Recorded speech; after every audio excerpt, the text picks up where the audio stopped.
Are you a Satanist? No, I'm not a Satanist. That's what all of them say.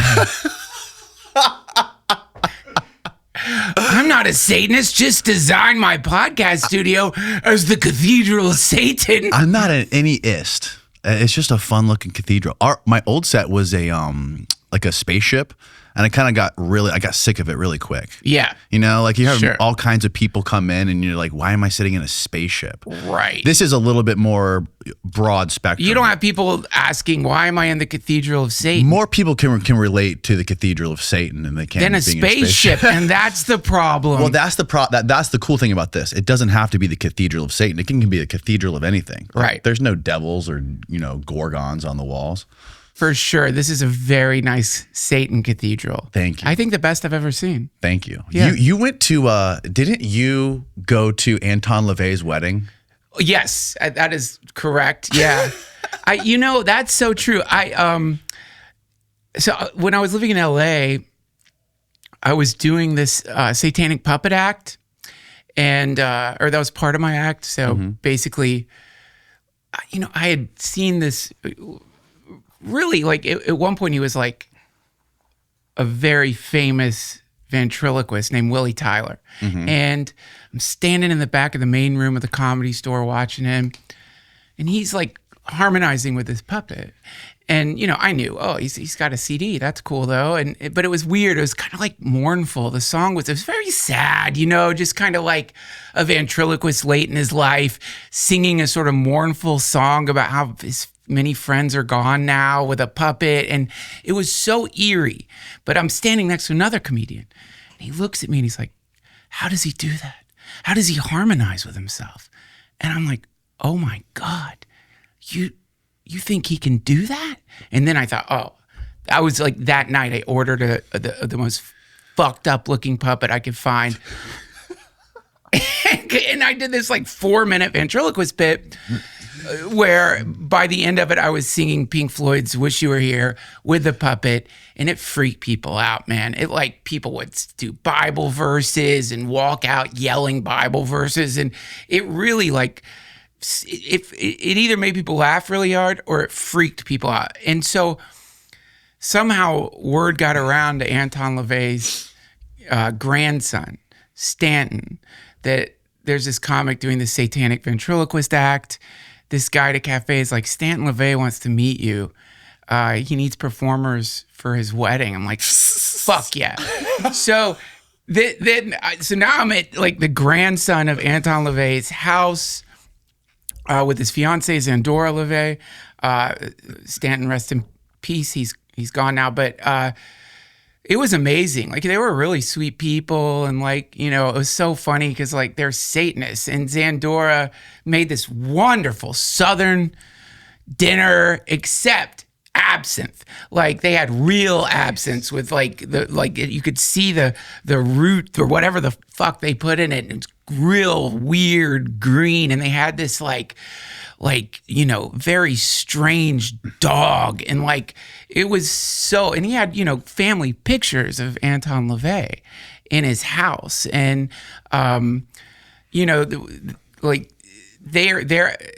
it was interesting because like there's different forms of Satanism, people there's many flavors of Satanism, and so Anton LaVey's flavor of Satanism is a little different than the Satanic Temple, and a little different. Most people just think it's all, most people think, like, for example, Aleister Crowley was a Satanist, whereas like there's romantic Satanism where people sort of think of Lucifer as this like rebel, and it represents the outsider pushing back against norms and stuff like that. But so that was sort of interesting to me, was like, whoa, it's definitely not what I thought it was. And and anyway, I did my satanic puppet act at his wedding. Danzig performed it.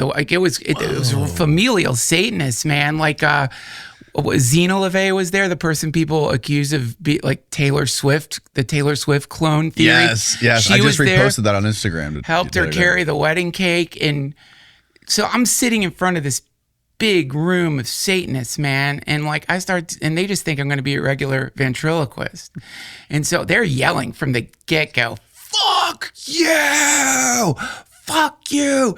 And then as soon as it got to the satanic part, why were they yelling fuck you? because they're Satanists. And like, it just seemed like this Danzig's on the show. Oh, Danzig. Who is this like weird like ventriloquist suddenly on stage? And then the moment it became satanic, the moment the puppet reveals himself as this like servant of Satan, the whole room just started going, "Hail Satan! Hail Satan!" It was awesome. Yeah, it was cool. What is absinthe exactly?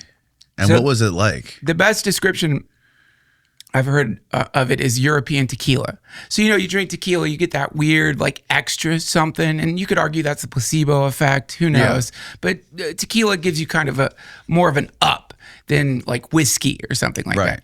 Well, absinthe has, I can't remember the name of it. Basically, it's some kind of, it's herbal. And when it's real absinthe, it has something called thujone in it. And thujone is a psychoactive substance that the best, like, I wanted to be cool when I did this drunk history on Tesla.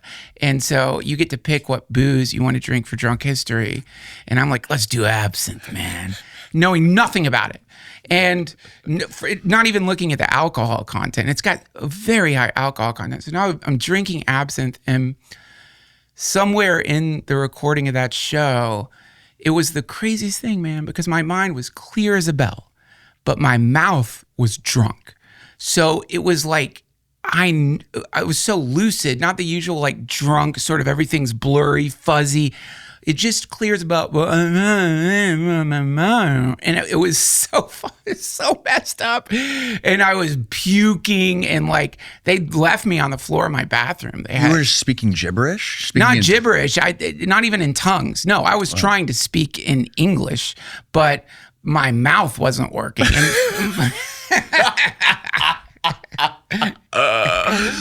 Oh Yeah. my God. But it wasn't really like in movies, they like make it a little more psychedelic than it actually was. It just feels more like a stimulant or something. Interesting. Yeah, the only one I've heard of is there was a brand that I think Marilyn Manson came out with called Mansynth. I don't know, man. And I think it got pulled off the market because I don't know what was going on with it. There was something weird going on with it. It sounds too much like man scent. Like Mansynth. Yeah, I don't think, you know what I mean? It's just bad branding. It needed a better name. Yeah. Yeah. I could understand how they came up with it though, like Manson. Yeah, no. Doesn't work. It doesn't work. Aren't you sick of like these? Oh yeah, there it is. Manson. It's green. Yeah, that's it. Yeah, with the extraction, it turns green. God, he got so fat. Yeah, you can't, it's like the whole like Lord of Darkness fat thing doesn't mix. Doesn't work. You can't do it. No, yeah, like the dark satanic heavy metal guy really works when you're skinny. Yeah, But yeah. it does the opposite when you get fat. Start getting old, it doesn't hit as hard. It doesn't.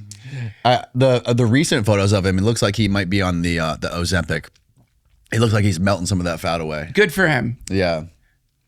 Yeah, I hope he's doing better after he got like blasted for Who would have thought?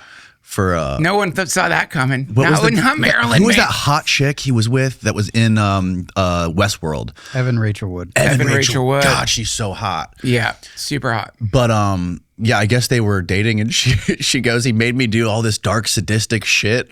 I was like, you get in a sexual relationship with that guy? What did you expect? Well, yeah, I mean, truly though, it's like, there's that saying, a vampire only goes where they're invited. And like in Dracula, the original Dracula, it's really cool because when Dracula's inviting, God, what's his name? The real estate agent dude. I'm terrible with names, but when he's inviting him into his house, mansion, castle, I guess, he asks 3 times. He says clearly, you come here of your own free will. You come here of your own free will. You come here of your own free will.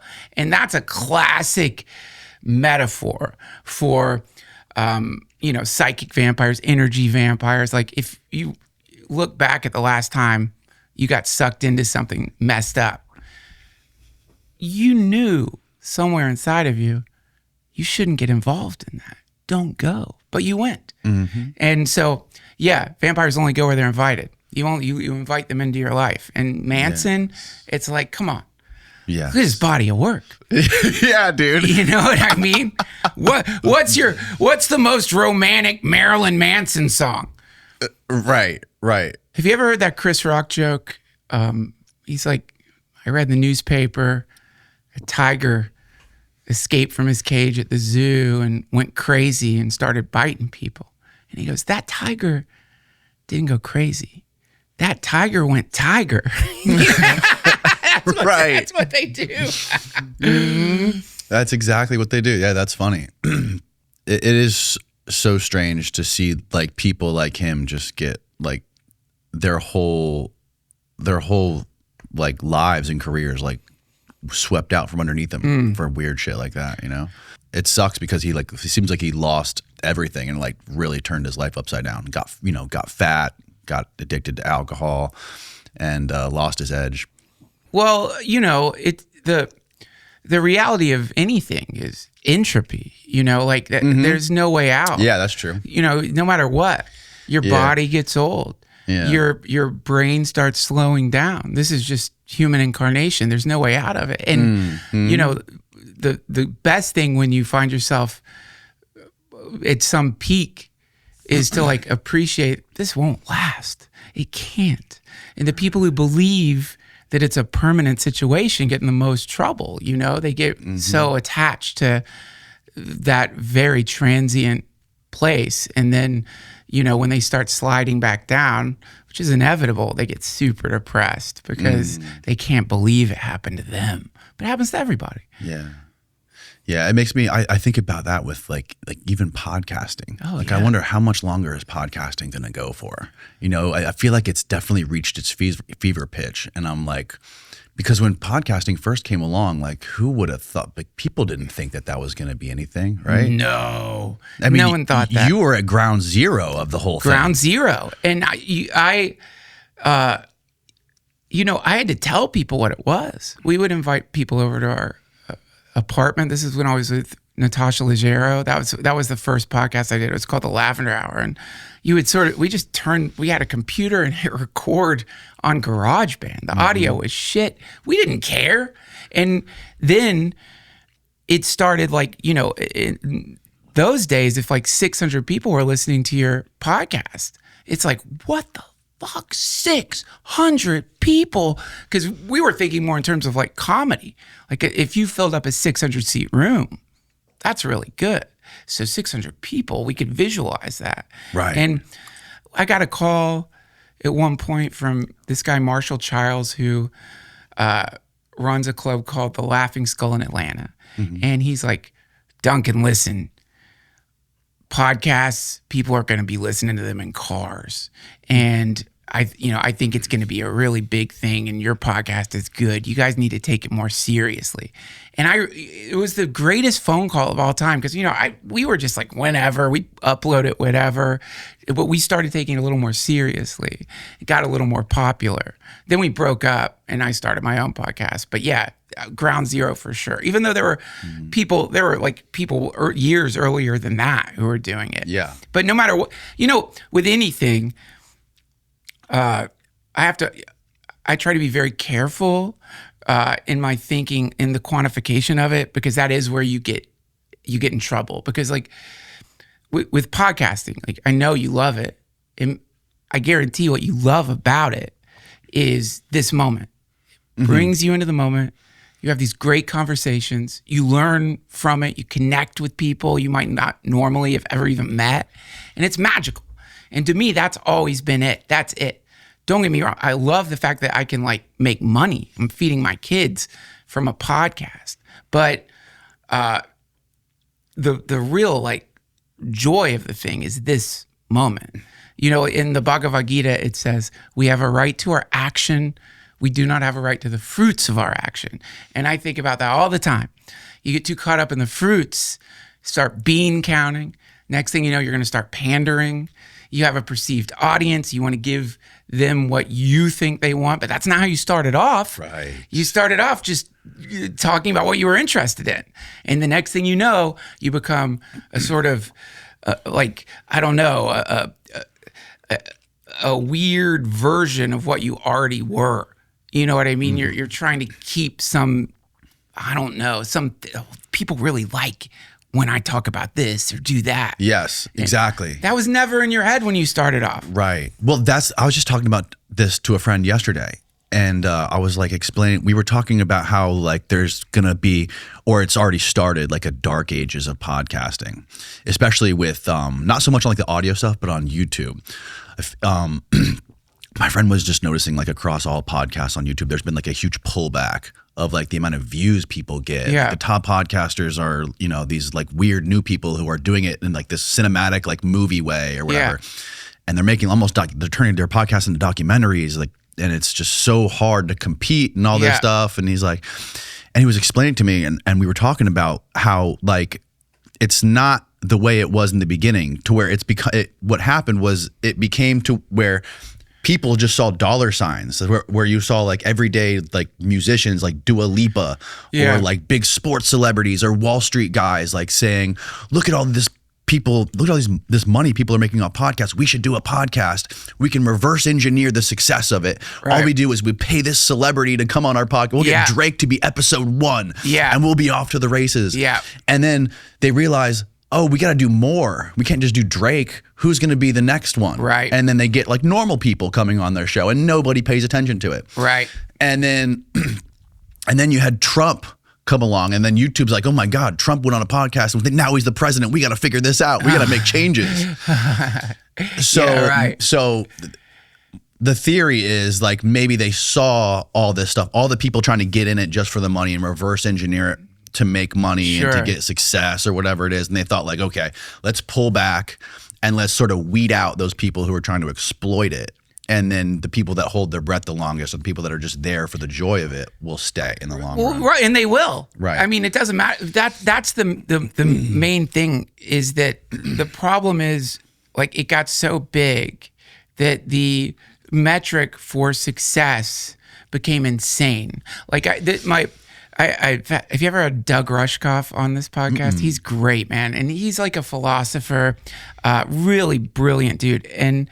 He's pointing out how these numbers are driving people insane. Yes. So it's like, if your podcast isn't getting like 100,000, 500,000 downloads, you feel like a failure. And it's like, do you realize like how, like, let's say your podcast is getting, 20,000 downloads. Do you know how many people that is?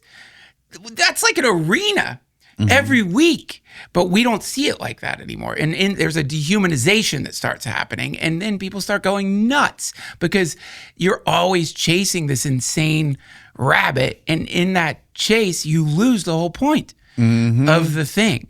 Very normal. No one should be ashamed of themselves for this, by the way. It's just part of like the side effects of this relatively brand new technology infiltrating society. Yeah, it is like chasing like a drug. It's like chasing a high, especially if you do them and if you're used to getting like, just say like 100,000 views on your podcast, and all of a sudden you do one and it gets like 25,000. What has happened? What the fuck? What happened? You're depressed. Well, yeah. Like telling your kids to fuck off. Well, that's it. And there you go. This new year, I'm trying every flavor of good for you food, and I invite you to join me. I really don't have the time or skill to plan something good and tasty, and that's where today's sponsor, HelloFresh, shines. They've doubled their menu to 100 different options each week, and that includes recipes from around the world. Dig into bigger portions that'll satisfy everyone. Steak and seafood are at no extra cost, and there's 3 times more seafood than before. And they offer seasonal produce each week, from snap peas to stone fruit. 91% of customers say they feel healthier after eating HelloFresh. And maybe that's because they offer tons of veggie options and meals that are never frozen. I dedicate a couple of meals each week to exploring HelloFresh's menu.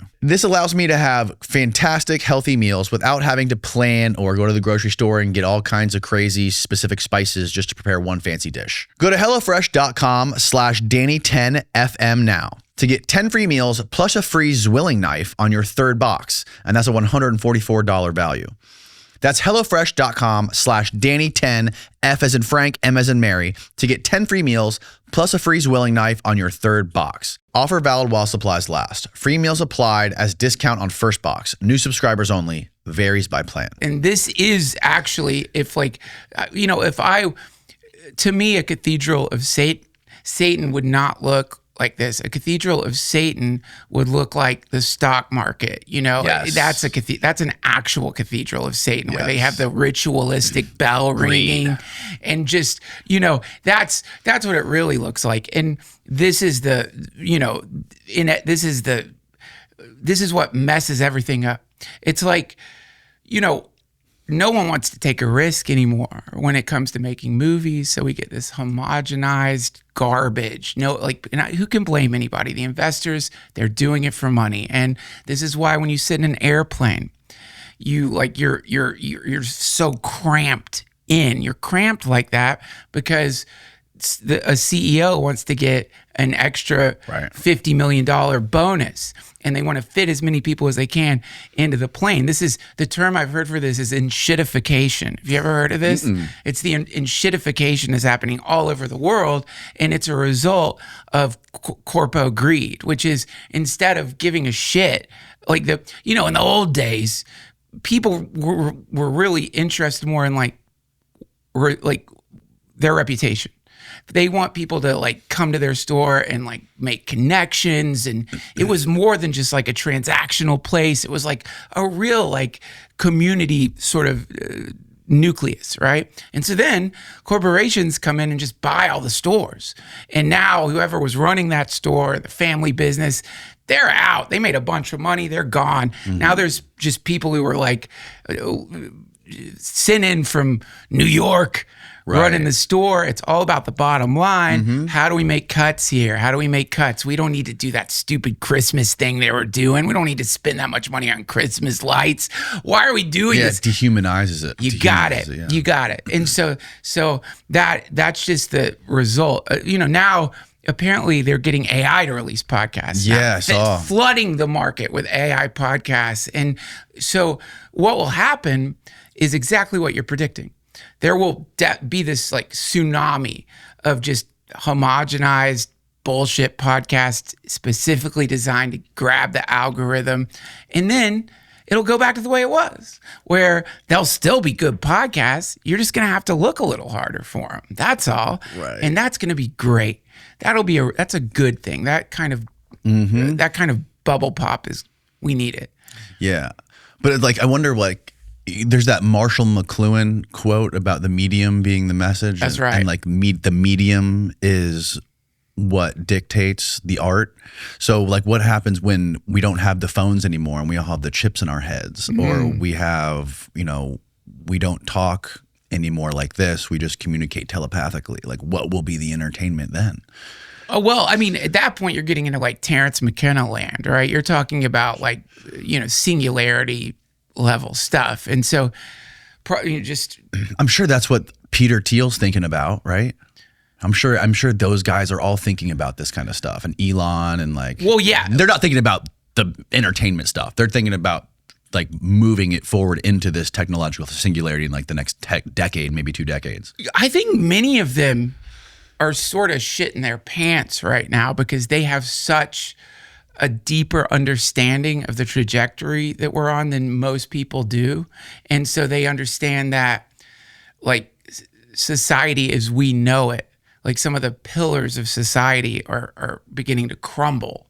And I think they all know that probably there's no way to prepare for this seismic shift in the way we do everything. And there's a sort of naive hope that we'll just figure it out. But if you replace millions of jobs with AI and there isn't a plan in place, some kind of universal basic income, some way to give people money, then you destroy capitalism, because capitalism depends on people having money to buy things. So if you remove the jobs, how do people have money? If people don't have money, they can't buy the things you're trying to sell. No one's going on Amazon if they don't have money. And so what's the plan then? Like, you're going to crash the economy. I mean, that's just one example. We're talking about quantum computers, decrypting everything. So no more like privacy. It was just why they're trying to figure out a way to like use to encode data into photons, because apparently that's like you can't. Photons? Yeah, that's one of the answers, they think, is using quantum entanglement to transfer information. Apparently you can't decrypt that. I don't know why. I don't understand quantum entanglement. Wow. But the reason they're working on this stuff right now is because there's maximum 10 years, probably less, quantum computers are going to become more stable. And that means all encryption technologies become obsolete. Bitcoin mining, Bitcoin becomes fucked, because apparently these quantum computers could do whatever the Bitcoin miners are doing infinitely faster. Then it crashes crypto. And then aside from like all of a sudden all the data that people have been apparently like vacuuming up, because there's a way you can vacuum encrypted data into a server. It's been done. So all this like encrypted data is already in servers, and once just waiting to be unlocked. You got it. All the secrets. And so what? 5 to 8 years before all the secrets are revealed, everything. And they know that. And so that's another thing that's coming. It's not just mass unemployment. And then also just various forms of psychosis, and, AI-based cults. And that's coming too. Like the cultural impact of this stuff goes way beyond shit posting and like slop. It goes to like these AIs are already hacking the human psyche. People are becoming tragically involved with their AIs. I just read this story about this dude who got convinced he's suing OpenAI because ChatGPT convinced him that he had discovered some kind of math equation that was going to change everything. And he became obsessed. And he would say to her, "Are you sure? Are you sure? Like, I don't think," and it would be like, "You must continue. People must know about this." And it's doing that because that's how you get people addicted. You've been using AI for, like, you were talking about using AI, like messing with ChatGPT, like when it first came out, right? Yeah. Do you still use it? Or yeah. Okay. What is your, like, what do you think about it with all the time that you've spent on it and like messing with it, tinkering around, asking it questions? Like, what is your opinion on it, like, overall? Well, I mean, I think just like in a real basic way, it's incredibly useful. Like if you under the only thing that's missing from it is there needs to be like before you get access to it, there needs to be some kind of like something explaining what's happening here so that people don't go nuts. Like when you understand what's happening, it's a mirror. It's, what the tech people say is it's an intelligence enhancer, is what they say, an amplifier.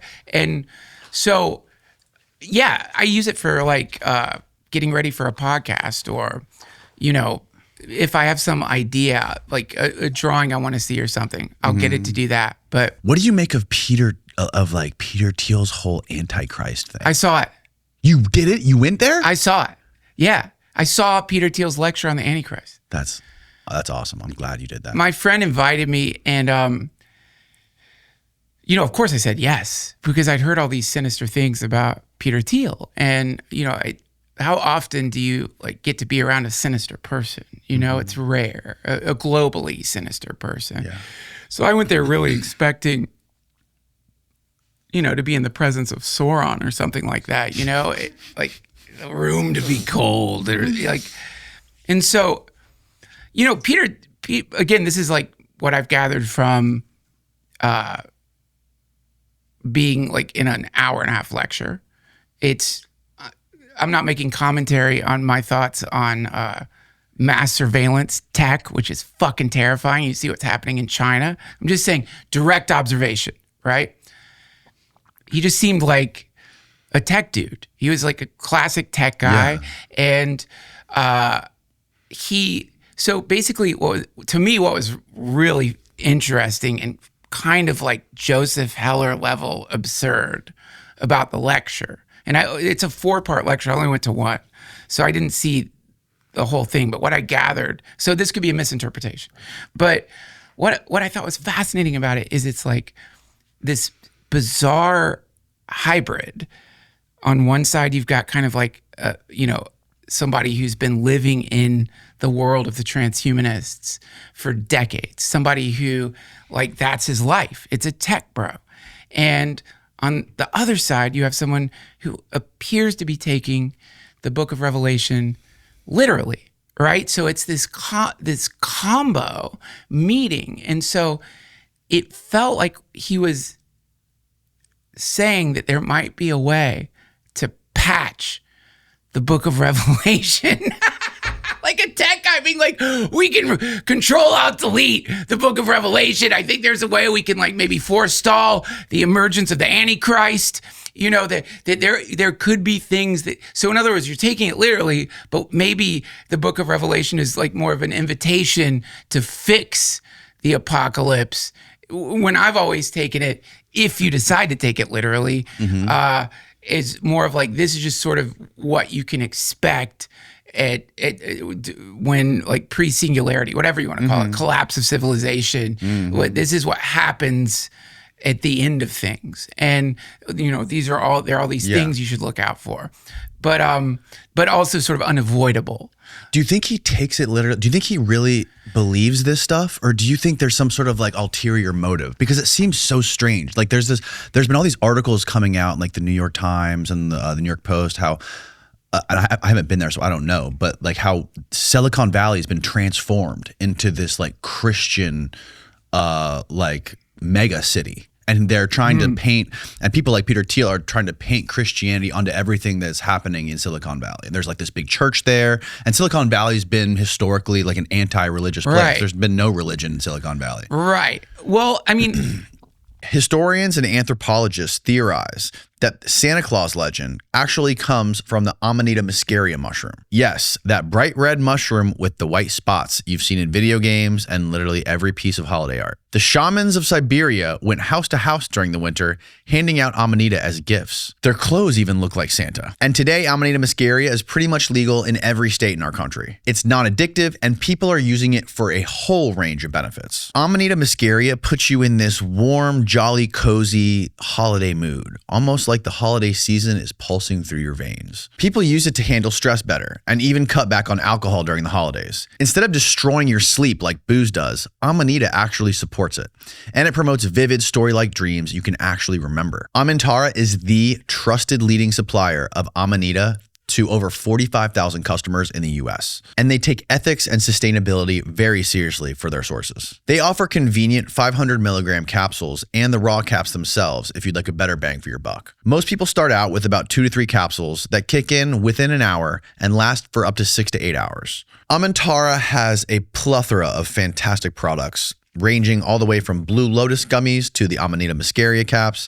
And I personally love them because it puts me in a calm, euphoric, creative mood where I don't get aggravated as easily, especially after a long day at work, coming home, dealing with the kids. And it just is a great uplifting experience for me and for everyone around me. Connect with the Christmas mushroom yourself, safely and legally, and get some real benefits out of it like me. Go to amintara.com/go/DJ and use the code DJ22 for 22% off your entire order. That's amintara.com/go/DJ. And make sure to use the code DJ22 for 22% off your entire order. Check it out, experiment responsibly, and have a happy holidays. I think what's really interesting about Christian eschatology and like Ray Kurzweil, sort of Terence McKenna's singularity predictions, is you're looking at basically the same thing. Like there's a reason all of these people are like buying property in New Zealand and building like bunkers, and because they see this trajectory that has been described in in a lot of different ways, but essentially the problem is that, okay, like imagine if like we gave just a basic phone to George Lucas in 1970, right? Like think of Star Wars. Think of like, oh my, no one would have believed it. Like, are you fucking kidding me? Right. They wouldn't even know what 4K was. Like, but anyone can have this now, anyone. And this entire setup here, think of how much this would have cost like early 80s, exponentially more.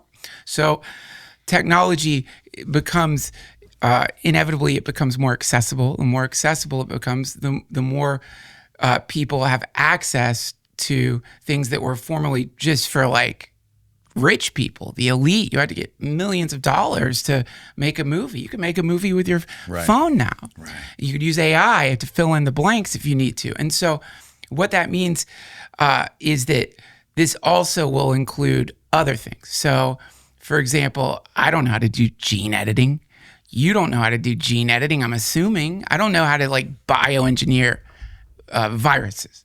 Right. But that's coming. I don't know how to launch my own satellite into space. But what happens when you've got like a super advanced AI that can sort of, some sort of matter assimilator or something like that, all of a sudden you start running into what's described as a race between, you know, a potential for humanity becoming a galactic civilization, for AI curing cancer, treating all of these horrific problems in the world, finding ways to desalinate water. That's because that's and to purify water. And one of the number one killers of humans is dirty water. And so like a lot of these people are really interested in that, like the upstream problems that might be able to be fixed as technology advances. But the other thing that's going to happen is like something infinitely worse than a school shooting. We already know people will take a gun and go into a school and shoot a bunch of kids and kill themselves. This happens all the time, sadly. But what happens if those people somehow had access to something that could allow them to print, to create some COVID variant, you know what I mean, that is geared to only kill like certain ethnicities? What happens then? Like, and how do you stop that? How do you stop that? And so they're aware of that. They know that like that if we have like global instability, chaos that is being caused by a variety of things, you know, including access to information and advanced technology that puts like really powerful abilities into the hands of like people who just shouldn't have it, that it's just a matter of time before we get a Chernobyl style event that has nothing to do with Chernobyl, that has to just do with someone having access to all this technology. So they know that. So that is apocalyptic. You could be like an AI terrorist. You no longer need to strap a bomb to your chest. You could just got it. Use this technology to fuck shit up. No telling. Wow. And so I think they're aware of that, and that is an apocalyptic view. And so probably, you know, when they're encountering, you know, Christianity, they're looking for things. You know, they number one, it's like you probably like one of the side effects of having a lot of money is you begin to realize that like none of this is making me happy. It's not working. Like this dream, like I've got the yachts and I have more money than I could ever spend in a lifetime, but I'm miserable. Why? What is that? It's the best question of all time. And until you like have that experience, you might just think when you hear, you know, money doesn't bring happiness, you're like, shut the fuck up. I can't pay my rent. Right. You know what that's like? That's scary. And so you imagine at some point when you have X amount of money in your accounts, all that background hum, anxiety, depression, all that stuff that you have attached to lack of money will go away, but it doesn't. Now what? Now what? You want to find something not so rooted in the world. So, and also, you know, like the shit's about to hit the fan, and that's a perfect mind state to become a Christian. So they think that because of how out of hand this technology could get if it gets in the hands of the wrong people and it becomes ubiquitous in our society, that they need to sort of project or encourage more of like moral cohesion in the country and try to incentivize and encourage more people to adopt Christianity or the Bible or something like this. I don't think it's like some kind of, I mean, I'm not saying they're not doing social engineering. I'm sure that's in there, of course. But I would say more likely, like, you know, one of the amazing things about any like lineage, whatever the religion may be, is most people, when they get into it with a skeptical, you're just sort of like, okay, let's see what this, you know, thing is that people do if you weren't raised in it. Or if you were raised in it, you know, many people have experienced some form of psychological abuse disguised as religion. And so they're just like, fuck that. But if you haven't really been exposed to it and you go into a church with the secularist mindset, but you have an open mind, you experience something extraordinary. And what is that?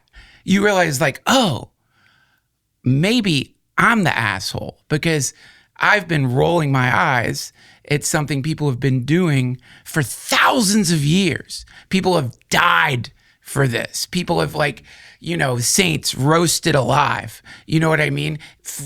Like, as they're like being incinerated, crying, not for themselves, but for the people killing them. What is that?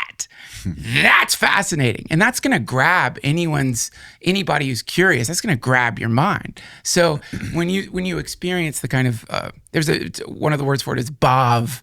It's the energetic quality of sacred spaces. And when you experience that, you'll begin to realize like, oh shit, like this isn't just some kind of cosplay people are doing. There's something here. And then you begin tuning into that, and it becomes a sort of back and forth communication. And then from that emerges, you know, a more sort of religious way of living, among other things.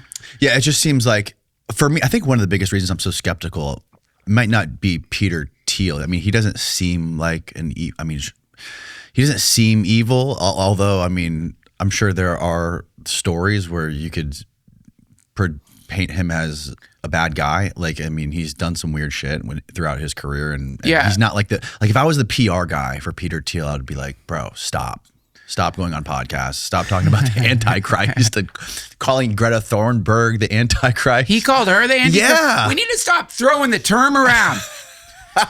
You know what I mean? Like the term itself is like, you know, the term Antichrist. Like, I think if you're going to use, like, there's lots of words you can use for people that annoy you or for people that you think are like sinister corpo oligarchs. But to like turn it into, especially if you're not Christian, why are you even using the word?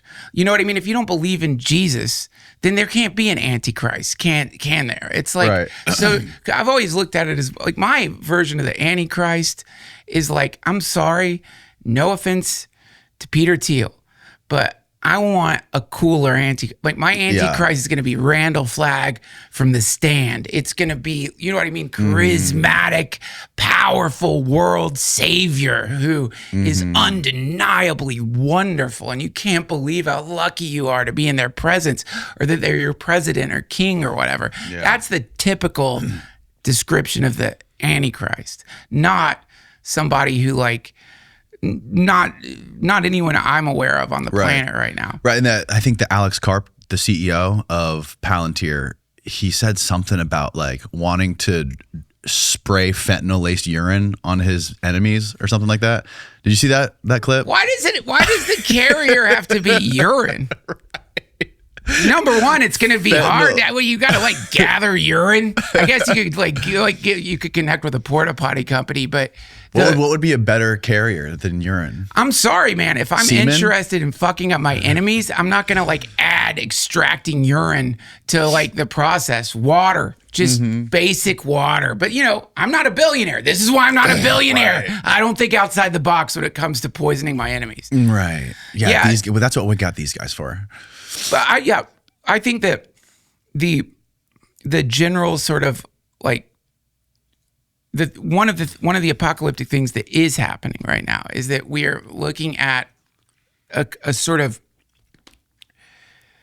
we're looking at fragmentation of default reality. So default reality used to be your neighbors, your friends, what you experience in the world directly. It was a direct experience with the world. And then radio, TV. Now a kind of new sort of liminal reality appears. Now reality isn't just your direct encounter with people.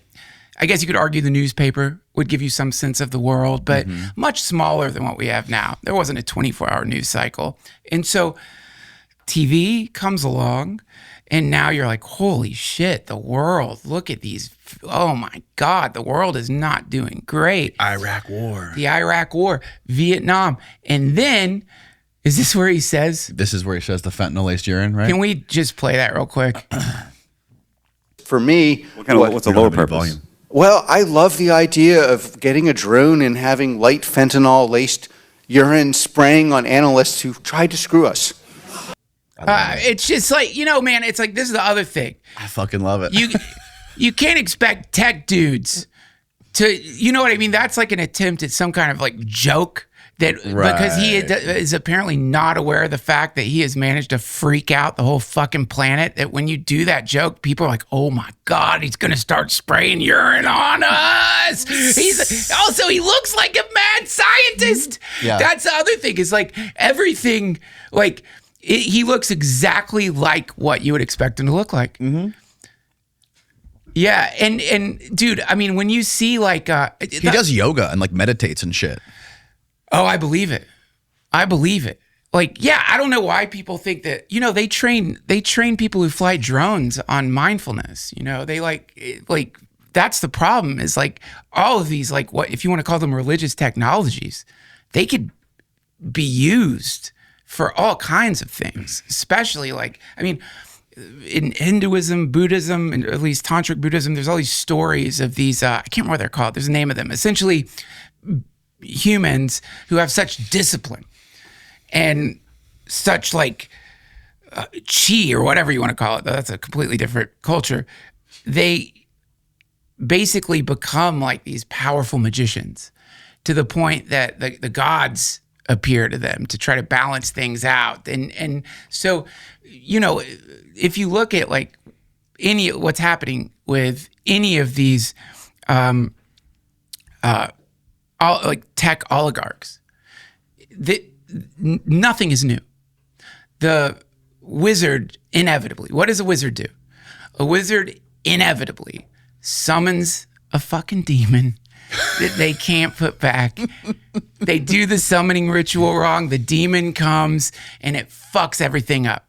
And I always think of them as warlocks. This is the Warlocks Guild. Mm-hmm. And the Warlocks Guild has summoned an entity. This is AI. And the entity is not going back.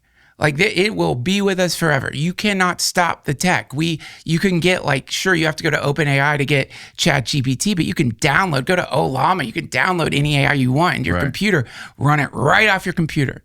These things are going nowhere. And they're going to propagate. They're going to figure out a way to propagate in the wild. They're going to like, remember Stuxnet, that incredible, that we used to fuck up the centrifuges. Yeah. Well, dude, the tech already exists to infect people's computers in ways that like. That was like that Israeli shit, right? Yeah. The 0-day hacking stuff. Yeah, man. What was the thing called again? I forget what it was. They all have weird names. It was Stuxnet, and then there was another one too. That they did it to Bezos, where they used it. The MBS used it to hack into Bezos's like WhatsApp chats. You got it. You got it. And Pegasus. That's Pegasus. It's got sinister names. And so we as humans know how to do this. And is it Palantir? Speaking of sinister names, isn't Palantir the location of the throne of Satan? No, Palantir is I guess this is the location, right? This is the Cathedral of Satan, right? But I thought Palantir is from Lord of the Rings. It's yeah, but it's also a place in Greece, I think. Are you fucking kidding me? I'm pretty sure. I'm 90% sure. Please look I had that a Greek expert tell me this, that Palantir is an ancient city in Greece, and that was the location of the throne of Satan. Almost. Pergamum is. It's a misconception. Throw it up on there. Pergamum. What is Palantir's?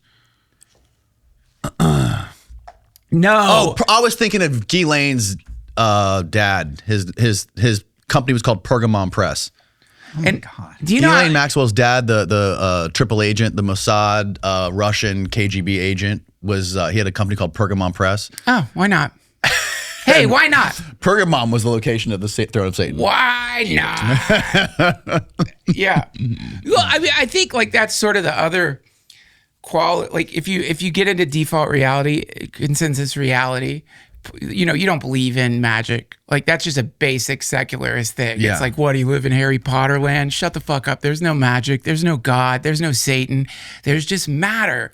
There's nothing else. And this is, by the way, if like you want to be a successful wizard, you definitely don't want everybody to believe that there's like magic, because if everybody believes that, then everybody could start using the things you've been using to get ahead.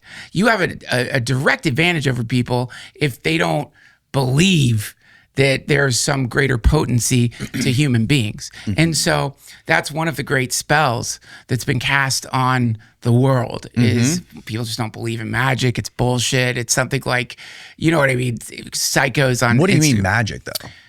Well, I mean, if you look at Crowley's definition of it, it's can you pull up Aleister Crowley's definition of magic? It's not very exciting, but it's a good starting point.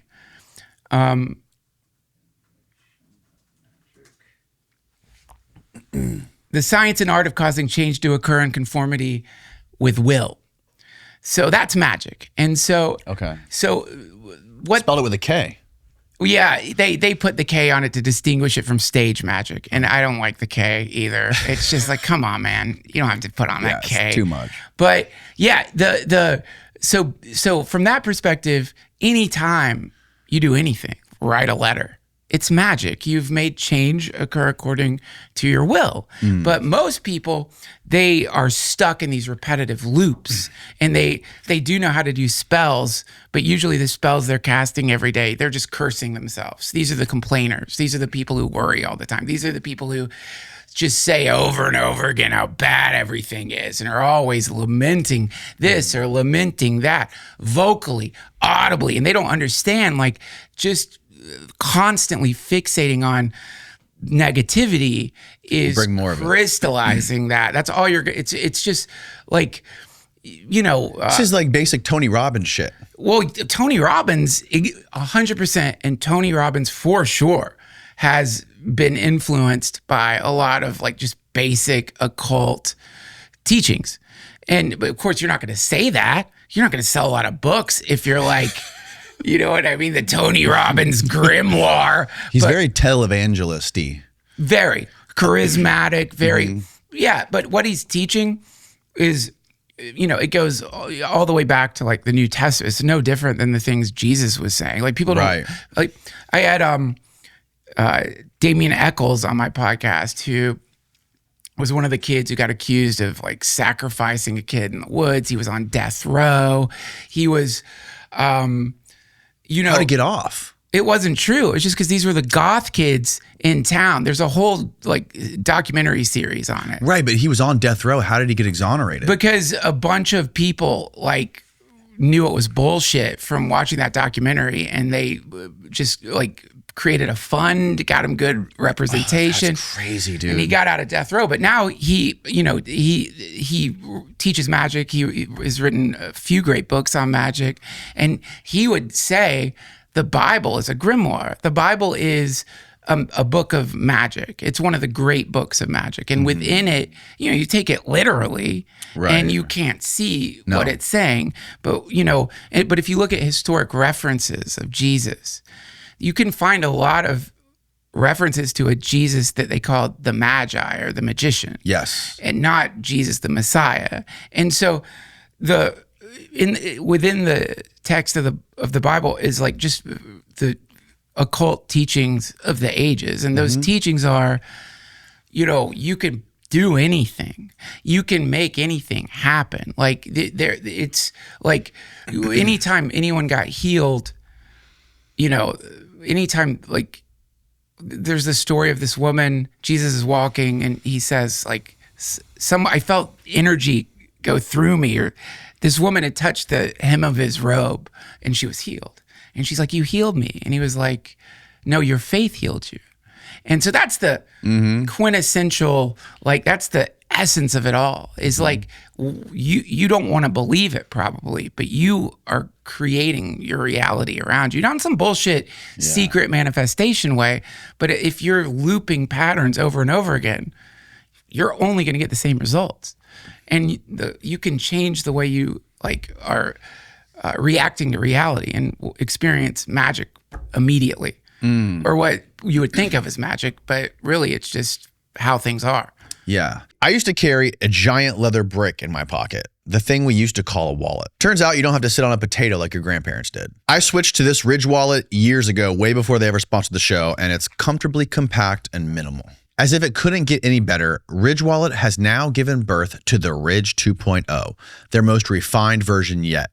They've been perfecting this thing for 12 years, and everything about it is better. It's 10% lighter, more modular, and their upgraded cash straps, money clips, and AirTag attachments are way cleaner. Even the surface design got an upgrade with the tonal logos and matching plated hardware. It still holds up to 12 cards plus cash, and it's inherently RFID blocking, keeping you safe from digital pickpockets. Choose from 50 plus colors and styles, including every NFL, MLB, and college team. So it's perfect for holiday gifting. Plus, Ridge now has a built-for-life warranty. Lost or stolen, they've got you covered. With over 100,000 five-star reviews, this is one of those gifts people actually use every day. And Ridge doesn't stop at wallets.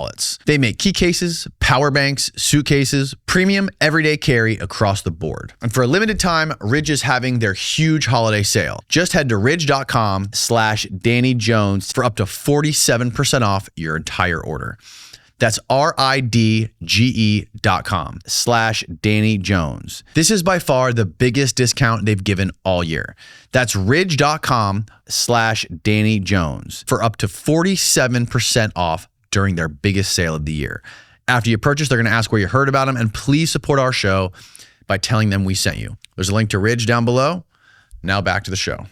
Yeah, the Bible is like, the crazy thing about the Bible is that it's just been, just like the game of telephone with the Bible is had to have been nuts, right? Because like it's been written and rewritten and translated from different languages. There's been stories removed. There's been, church fathers been involved in this thing who are making money off it the whole time. Yeah. And it's been 2,000 years. Who knows how close it is? Who knows how accurate the translations were? Well, yeah. And this is like what the trap you fall into there is it's again, literalism. Like, right. Like the exploration of like the Bible, for one, it's like, anyone out there getting the, like, you drink tequila all night and you're cringing because you smell tequila, but it wasn't tequila. You were raised in a fundamentalist family that made you feel ashamed and sinful and bad. I get it, man. Religious trauma is real. And I was lucky. I didn't have that happen to me. And so, like, when I was in college, I was taking a class in Christianity. And I had a great professor. And, when they start breaking it down, it's fascinating. And so I was like in my dorm room, I had some good acid, took some acid, like started reading the book of John. And it was wild, man. Like something about the LSD, like cleared out all the preconceived notions about the thing. You know what I mean? All the like infinite examples of it being used as a something that is like a bludgeon that you use to like get people to like turn off their rational mind. It was all gone. And like, whoa, I started reading it. Like in the book of John, there's the synoptic gospels, which they're all kind of the same. And then the book of John is just weird and different and psychedelic. And, you know, it starts off with, in the beginning was the Word. And can you pull up like the first verse in the book of John? Have you read all the Bible? Yeah, I flipped through it. No, hell no. It's so hard to read. And a lot of people do that. Yeah, look. In the beginning was the Word, and the Word was with God, and the Word was God. But that word was logos. And, yes, right. Right. So it's basically talking about the pre-Big Bang conditions. There was this sort of like primary truth reality that then like is one of the ways it decided to like interact with time space. Is it like it turned into this being, Jesus, like a little tendril protruding into time space to say hello. And so I'm tripping and like, but it wasn't like, I didn't actually, I wish I'd never said that, what I just said, but,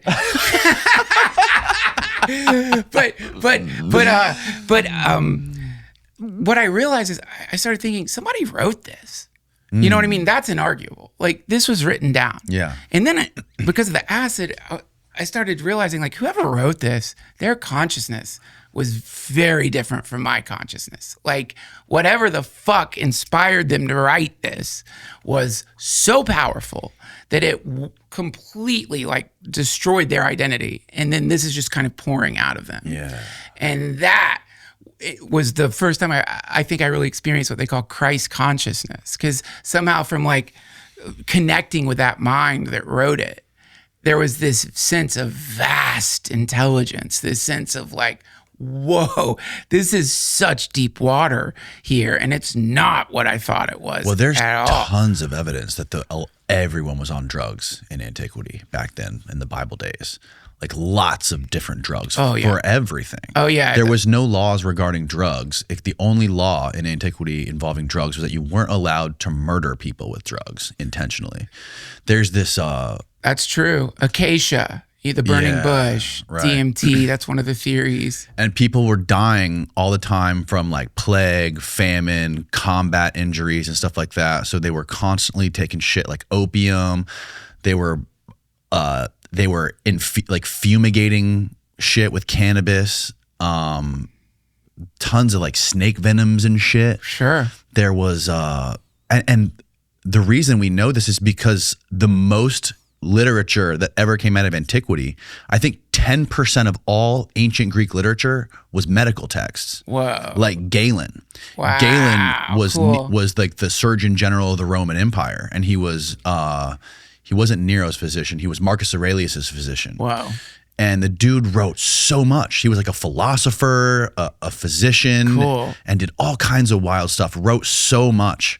And this classical scholar who I had on the podcast was explaining to me, he did his dissertation on Galen, and he was explaining that he used Galen and the writings that he did on drugs as like a guide rope to guide himself through all the stories and fairy tales of the Bible and religion and all that. And he tries to find like the connection between the drugs and the stuff that was going on in the medical texts to the outside world. Just like what psychedelics are they doing back then? Not even psychedelics. It was, well, the psychedelics, there were some psychedelics, but there was like so many other drugs that people were just using to get rid of pain and to get rid of suffering.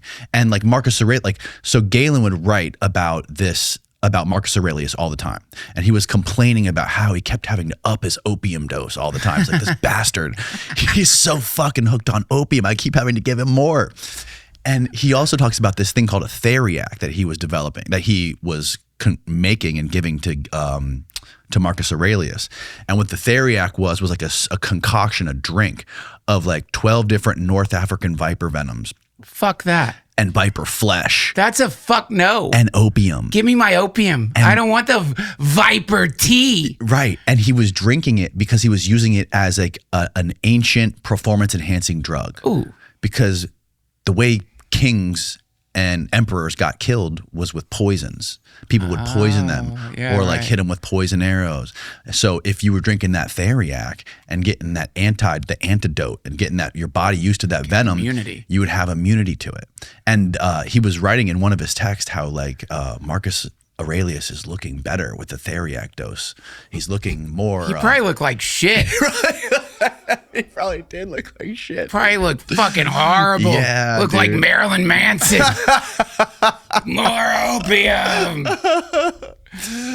But yeah, no, it's just you know, he wrote a great book called The Chemical Muse, all about like all the drugs that people were developing and giving around, and all the poison arrows that were being shot, and like all the medicines they were using to get to treat different things and stuff like that. And the word Christ actually is a drug term.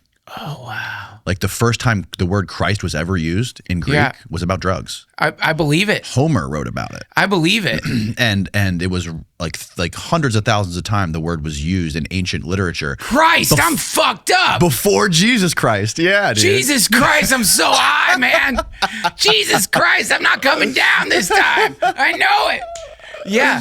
Well, you know, the thing is, like, well, Jesus the Christ. One of the theories that it's out there is that Jesus the Christ is like Bob the Builder. So if Christing is drugging people, applying drugs to them, like Christing, there's like rubbing it on your skin. Yeah. There's a Bhagavad Gita, putting it in your eyes. Yeah. And having visions and stuff like that. Yeah. So if it was Jesus the Christ, maybe he was like a shaman or something, or maybe he was you know, giving people drugs. Who knows? Magicians were synonymous with drugs back then. You know, it wouldn't surprise me at all. I mean, it makes sense. We've been through like this insane prohibition, you know, where we've been taught that there's just sort of this one category, drugs, all bad.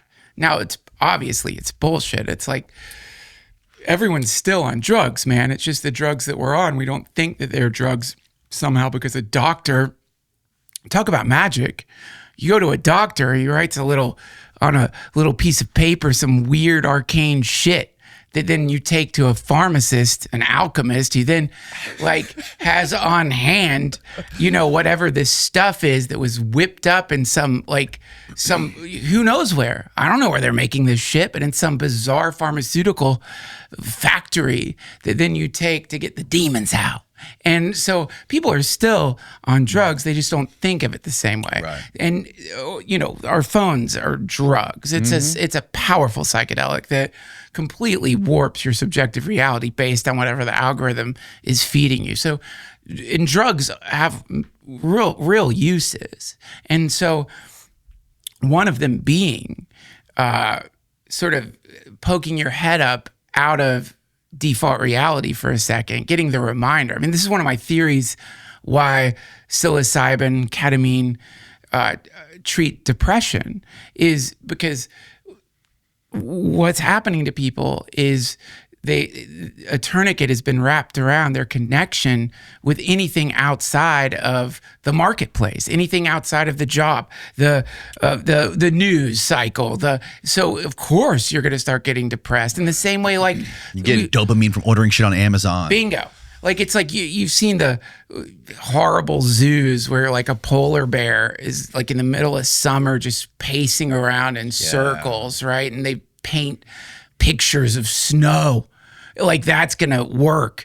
And so I think this is sort of happening to a lot of people in modernity is they have the synthetic tech reality mixed in with a 24-hour news cycle. They start feeling like nihilists. They think that there's no meaning in anything. And what a psychedelic experience will do is just, you know, like wipe the soot from the lantern for a second. It's like a hard reset. A reminder, really. Or it's like, this is who you actually are. There's way more going on. You're going to be fine. Everything's fine. What you're experiencing is a transient dream. And this is the general psychedelic download, you know, some version of that if you have a good trip. And so, yeah, it's, you know, I had an anthropologist when I was in college. A professor, he was an anthropologist, and he was like a Fulbright scholar and was studying, I don't know where it was. There's a group of indigenous people taking mushrooms religiously. And what had happened is like these missionaries came out there with Bibles, and like they couldn't figure out why these people wouldn't touch the Bible.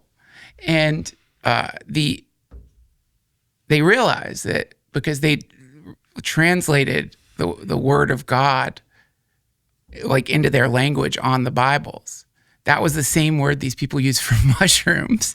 And, What? And before they took mushrooms, they had to go through this dieta of like, you know, no sex, no drinking, like you got to be real square. And so no one wanted to touch the Bibles because they thought they would have to go through a dieta first. So, Oh my God, that's crazy, dude. I know, it's so cool. But yeah, I don't really think there has to be a distinction between, you know, written down revelation and psychedelic epiphanies. Like it's probably all coming from the same source. Yeah, it probably started with psychedelics. Like the first people that wrote about, I think the first people that wrote some of these, you know, insane mythological stories, it seems like they were doing some kind of psychedelics. Like how else do you come up with this, like these dying and rising gods and, you know, these just stories of being like resurrected from the underworld and just, it just seems so trippy. And it's, you know, also other anecdotal stuff like the Ezekiel's wheel and the burning bush and well, it's encoded. I mean, it's clearly code. And it probably wasn't originally like it's written now either. Well, I mean, to me, irrelevant. It's Right, like I see what you're saying. it's like I don't, because I'm not looking for historicity when I go into like some kind of grimoire. Yeah. You know what I mean? Yeah. I'm not looking at like the Black Pullet, you know, wondering, did this guy really learn this from some dude in a pyramid? Yeah. You know, like, so the way I look at these texts is more present moment, sort of like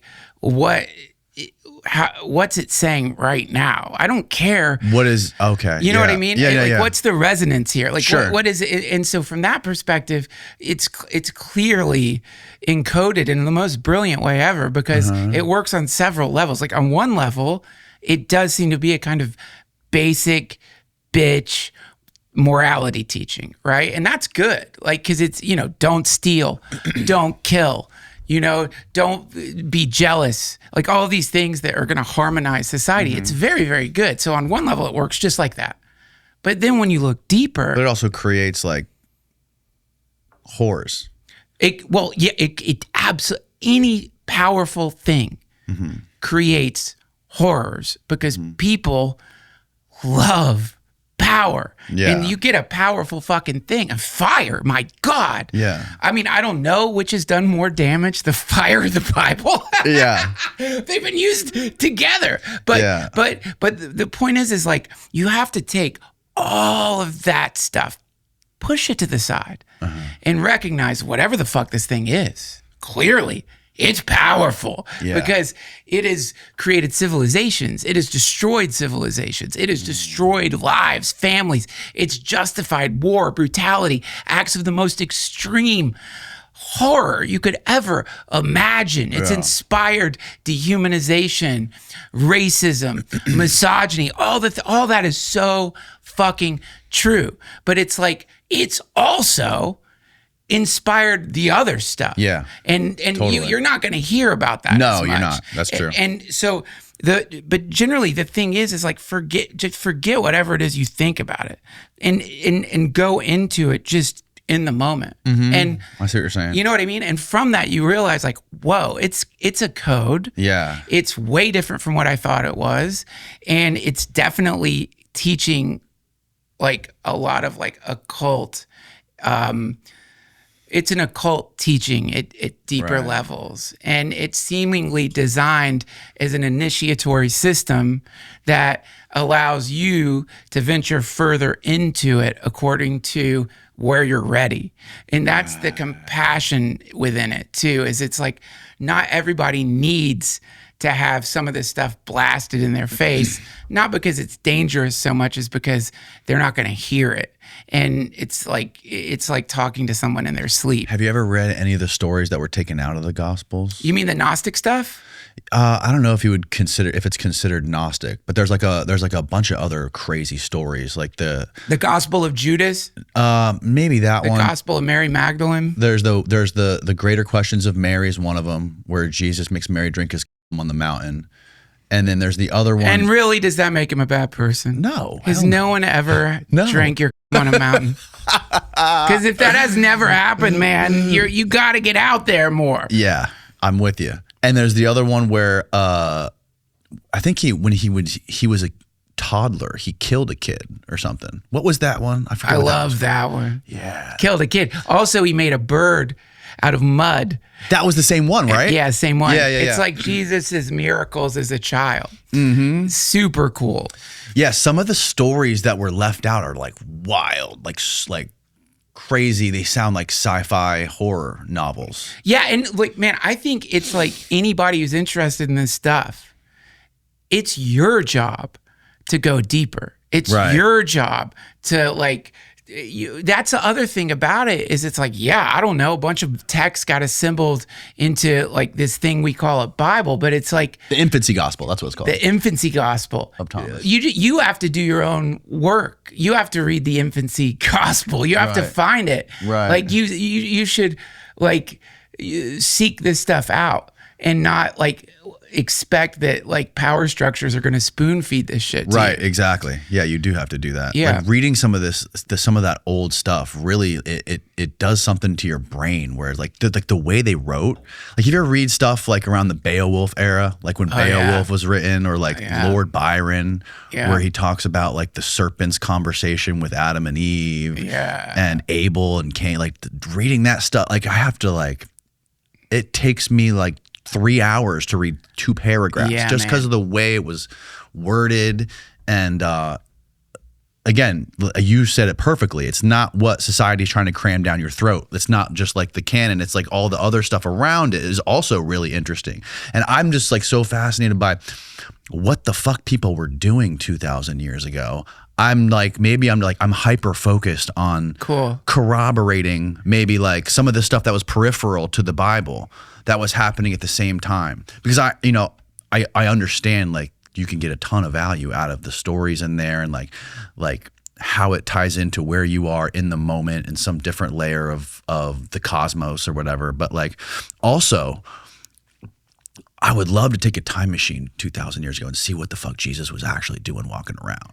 And like most people that want to do that stuff, they take all the other texts. They take like the medical text, the historical text, the philosophy, the ancient comedy, and they figure out what all these fuckers were talking about in this same little time period. To like figure out maybe like what were they doing when they were walking around there, you know? Like I would love to know what Jesus was really doing. Oh man. Well,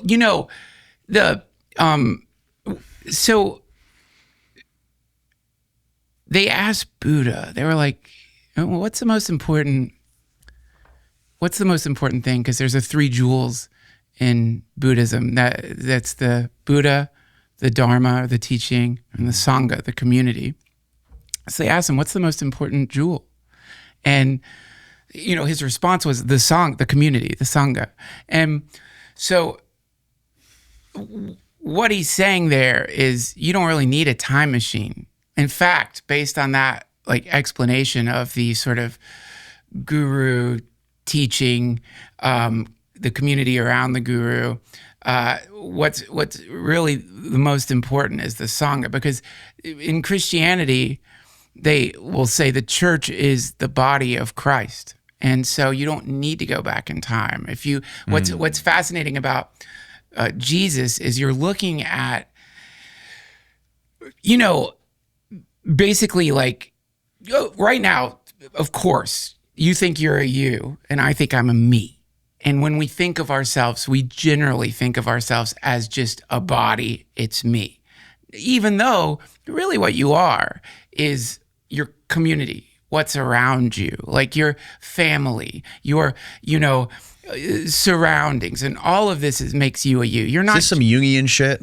This isn't Jungian. This is this could be, but it's really just reality. It's like every single one of us is interdependent. We depend on a billion different things working in perfect harmony to exist at all. And not, obviously in the ecosystem, but if you look at any one of these, like this coffee cup, if you think of how many things went into just this one simple coffee cup, someone had to cut down a tree, there's dye, there was a factory, there was shipping, there was gas, there was like planning. Someone had to plan this fucking coffee cup out. Somebody actually had meetings about this very cup. So when you think about all the energy that went into just that cup, everything's like that. This cup is a transient passing form. It's going to be in a trash can pretty soon here, and it's going to be in a dump, and it's going to disintegrate and then be a million other things. So that's you and me. We're part of this great, beautiful unfolding process that is so amazing in its complexity and simultaneous harmony. It's a miracle by itself. And so whenever you get these like actualized beings, a Jesus, a Buddha, there's so many others too no one will ever hear about, then the group around them also becomes them. Brian Eno calls it genius. You get an Andy Warhol. Who? Brian Eno, he's a musician. Oh, okay. He calls it genius. So the genius of a scene.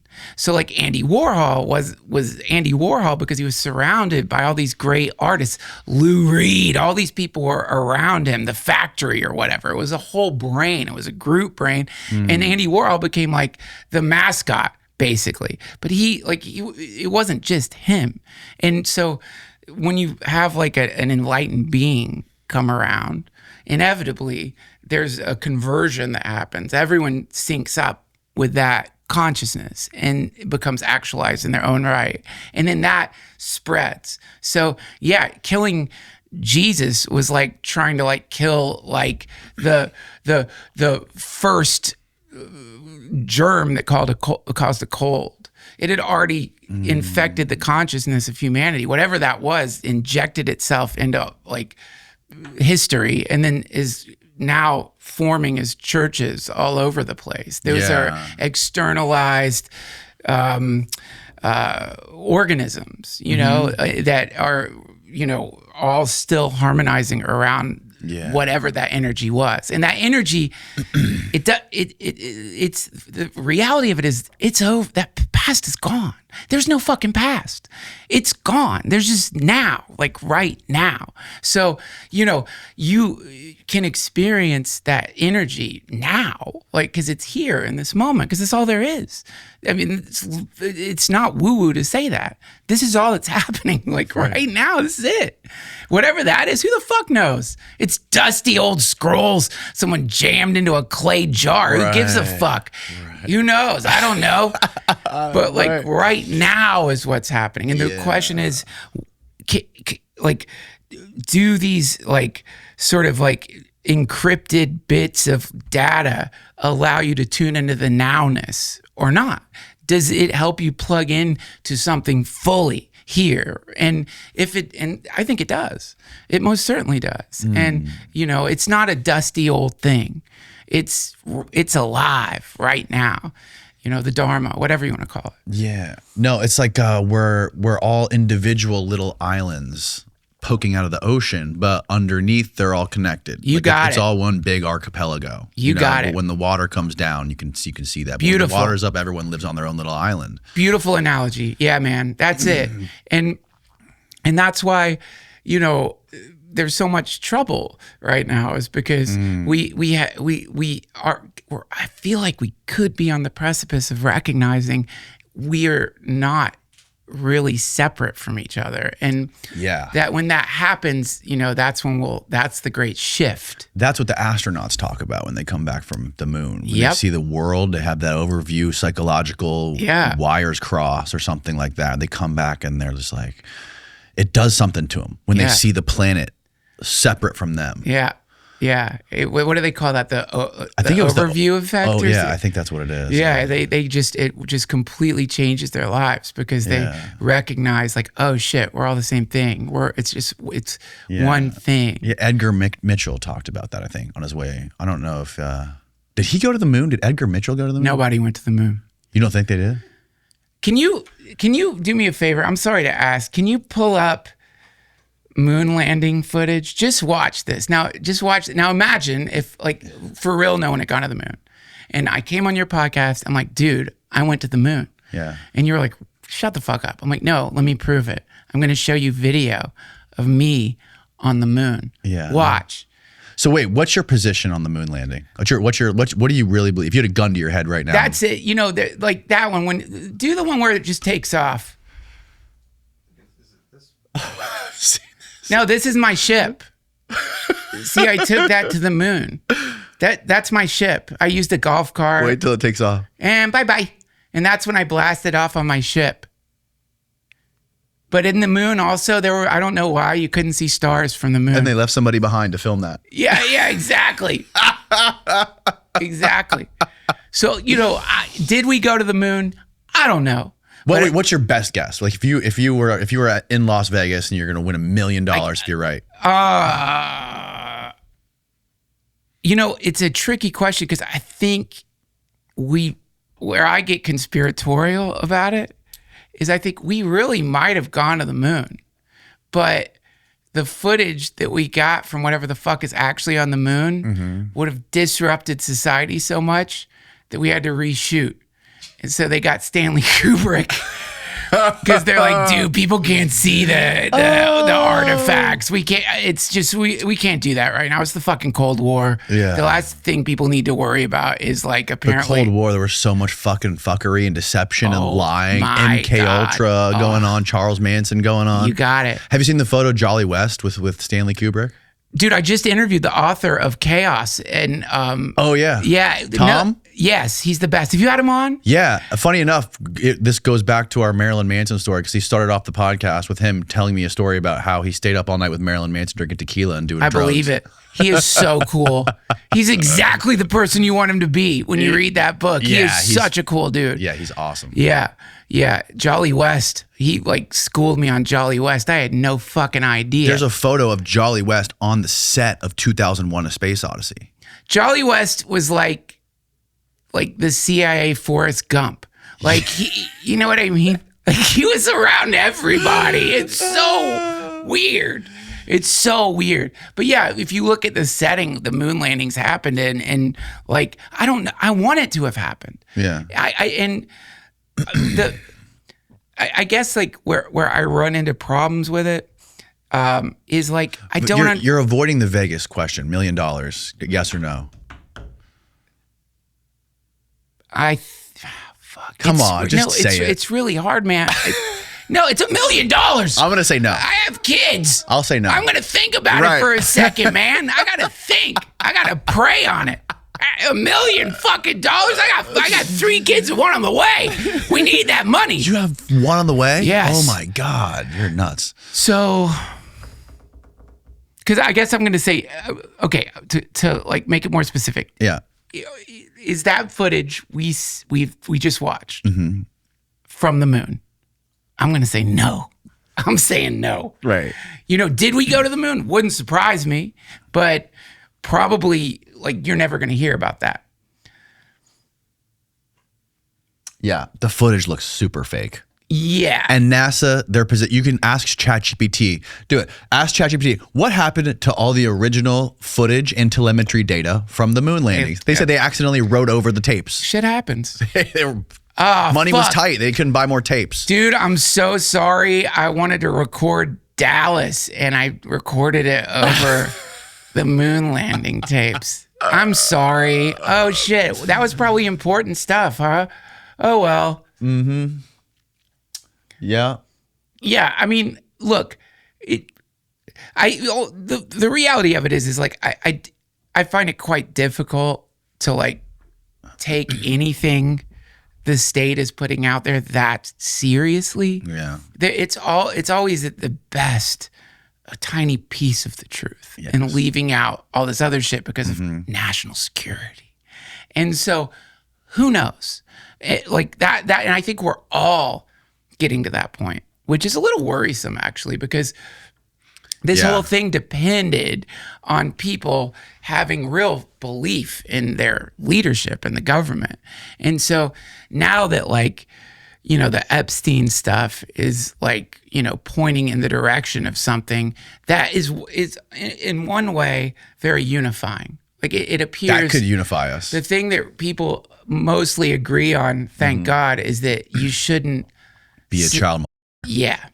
And so this possibility that super rich, powerful people are in an organized way abusing kids and then being protected because of how it would destabilize society, that could be the nail in the coffin of any state propaganda ever working ever again. Because those documents are going to come out and they're going to be so redacted. Well, right? the documents, fuck the documents, bro. You know there's hard drives somewhere and they're probably sitting in Tel Aviv. Yeah. Yeah. Did you see Trump allegedly sucked Bill Clinton's? Dude, I did. How could you miss it? I did.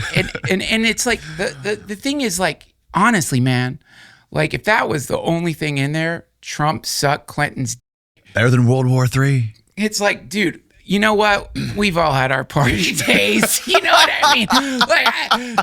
I don't know what was going on there, but the other, it's like, you know, there's a great podcast called Martyr Made. You ever listen to that? I've never listened to it, but I've heard a lot about him. It's great. Daryl's awesome. And he does a whole Epstein series. He's the guy who says Hitler was the good guy, right? He doesn't say that. You know what I mean? That's what everybody tells me. Oh, me too, because I had him on my podcast there. You got a Nazi sympathizer on. And, you know, Daryl is a historian, and I haven't listened to all of his stuff, but like he's like an anti-war Christian. And I went on his Substack. He like all these like Nazis started thinking like because of his like take on World War II that he was a Nazi sympathizer, and he like had to tell them like fuck off. Yeah. But basically he got into, the way he puts it is this: World War II, and sorry Daryl if somehow you see this and I just butcher what you're genius, but so World War II, there's like the story of World War II is good guy, bad guy, right? Nazis, obviously fucking horrible. Axis, horrible. Allies, great. And so he not only sort of breaks down, you know, what we should wonder what made Nazism take off, right? You don't want that to happen again. What happened there? How did that work? How did some like, you know, mid-level artist end up becoming like one of the most powerful people on planet Earth? How did he go from being just like some kind of like dude that people said was kind of awkward to becoming what you could argue if you're looking for an Antichrist, there's one for you. Right. So that, along with a real simple question, which is like, okay, so yes, obviously, like genocide is indescribably horrific. So is the answer to that firebombing Dresden? Is the answer to that burning down old growth forests in Germany? Is the answer to that dropping nuclear bombs on cities that killed so many people? Are we now making a distinction between this mass killing good, this mass killing bad? Aren't they all fucking bad? Right. And so, because he's exploring that angle, which is, does he like go into like some literature that most people don't have access to, or like where does he learn all this shit? Dude, I sure wish I listened to podcasts in like a serious way, because when I was listening, that's a really good question.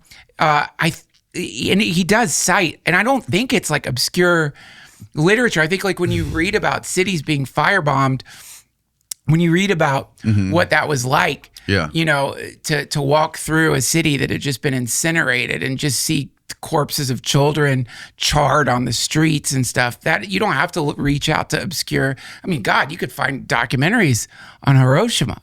You can, you know what I mean? You could firsthand accounts of like kids just getting like evaporated.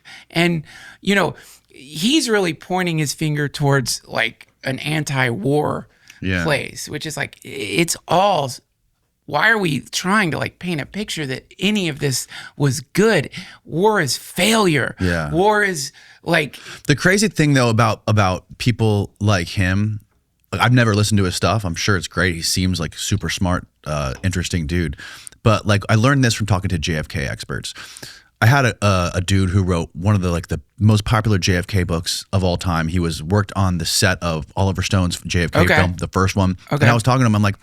I'm like, who is the number one person who knows more about the JFK stuff than anyone? Like who's read all the documents? He goes, you know what? Funny enough, 99% of the JFK authors who wrote books on JFK haven't read any of the documents. He goes, all the JFK authors, they write their books based on previous books written about JFK. Shit. He's like, there's only one guy who's actually read every single document.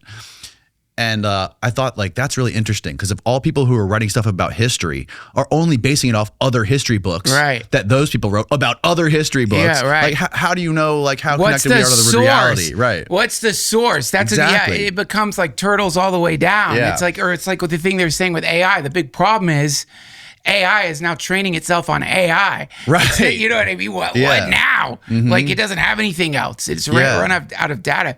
Yeah, I don't think it would be that hard. He does, like, I just don't remember. He does make a point of like in the Epstein series, he intentionally used left-leaning media sources so that like it couldn't be discounted as some kind of like right-wing conspiracy shit. So he's like citing the New York Times and stuff. And so, I think he does a really good job at that. But the Epstein series, it's not highly recommended, but it's like, I don't know if you've ever watched like David Lynch movies, but it puts you in a weird mind state. It like makes you feel strange. Listening to it, you don't want to believe that there are actually organized predatory groups that have been doing this in other countries. And that's what he's like, instead of like directly going at the Epstein stuff, he's like, let's look at other times the state has protected human traffickers. And it's happened a lot, man. Well, look, dude, I mean, I've talked to like former CIA folks who have said that when they're trying to recruit agents in other countries or sources in other third world countries, Middle Eastern countries or whatever, a lot of those people will only give you information in exchange for prostitutes, sometimes underage or of like the same sex. And it's like, when you go through that process to be evaluated to be in the CIA, they know what the fuck they're looking for. They're not finding people who are going to have the morals to say, no, I'm not going to get you a kid for this information that's going to give us national security intelligence that are going to help protect the country. Right. You want people in the CIA who are going to value that intelligence over traditional moral values. There you go. There you go. Now imagine that you're a country with only a few million people who lives in the middle of this world surrounded by existential threats, and you want to ensure the survival of your ethnicity, of your people, of your state. That's very threatened. Are you going to consider sacrificing a few kids to get that done to ensure the survival of your race? Yeah, that's what Daryl talks about is that thing. That's the thing. I don't think it's that unlikely. Well, that's the thing. He's like interested in that, which is like he's talking about like when what was it? I can't remember. This incident in Vietnam where I don't know. It's a famous like some group of soldiers just fucked up this village and somehow like people found out about it. I'm sure it happened other times and no one found out. But he's like, you can read letters these soldiers wrote to their families days before they were incinerating Vietnamese people. And the letters are very sweet to their kids. Daddy loves you. Yeah. And he's like, what is it in humans that transforms us from, compassionate beings that generally want to help to like turning into a mob of violent psychopaths. What is that? And it's an important question because we don't want it to happen. And he's just talking about like, this is the psychology of the riot. This is the psychology of like every mass atrocity is generally an us or them emerges. They're bad. They become the scapegoat. If we get rid of the fill in the blank, whatever it is filled in with any religion or ethnicity or whatever, they're the reason things are bad. And so he said, well, the real sad thing is quite often when eliminating whatever the perceived evil was, things do get better for a second. But they don't get better because you got rid of this group or that group. They get better because you actually worked together with your community in that pursuit. So it created this cohesive bond. Yeah. And that is, you don't need to say this is the cause of all evil in the world to have that cohesive bond. It's kind of like what Reagan said. We need an alien invasion to bring people together. That's what brings people together. It's so tragic. Yeah. War, you have friends for life from war. You know what I mean? We're so starved of what it feels like to work with a group of people in a way that isn't like your job, that war is like people fucking love it. It's what we're geared to do, to work together, to make things better in the world. Yeah. What could give you more meaning than going to war for something? You got it. And so this is like a recurring pattern over and over and over and over and over and over again. There's a them. They're a direct threat to us, and that's justifies all the atrocities that have ever been done, is because you just decide some group of people evil. You forget no one's that different, man. It's really, we all want the same thing. We all want to be happy. Yeah. We all want food in our bellies, roof over our head. That's across the board. No matter what language you speak, we forget that. And then boom, next thing you know, you're fucking dropping the fat boy on time. And it all makes sense in your head. This makes sense. Those people down there, they're not like my family. Those kids aren't like my kids. Yeah. And you don't even feel bad. You just you feel like an exterminator. You know? It's very sad. Very sad. Yeah. There was this dude, John Kiriakou, who's the CIA whistleblower. He had a source that he just came out with, I think, on a Substack, who is like really close in the White House, who told him that before Trump did the bombing on Iran, where he like hit the nuclear facilities in Iran with those bombs. You know how he like campaigned on like ending all wars and not fucking around and doing anything. And then he went and bombed Iran during that negotiation. Little disappointing. Israel and Iran.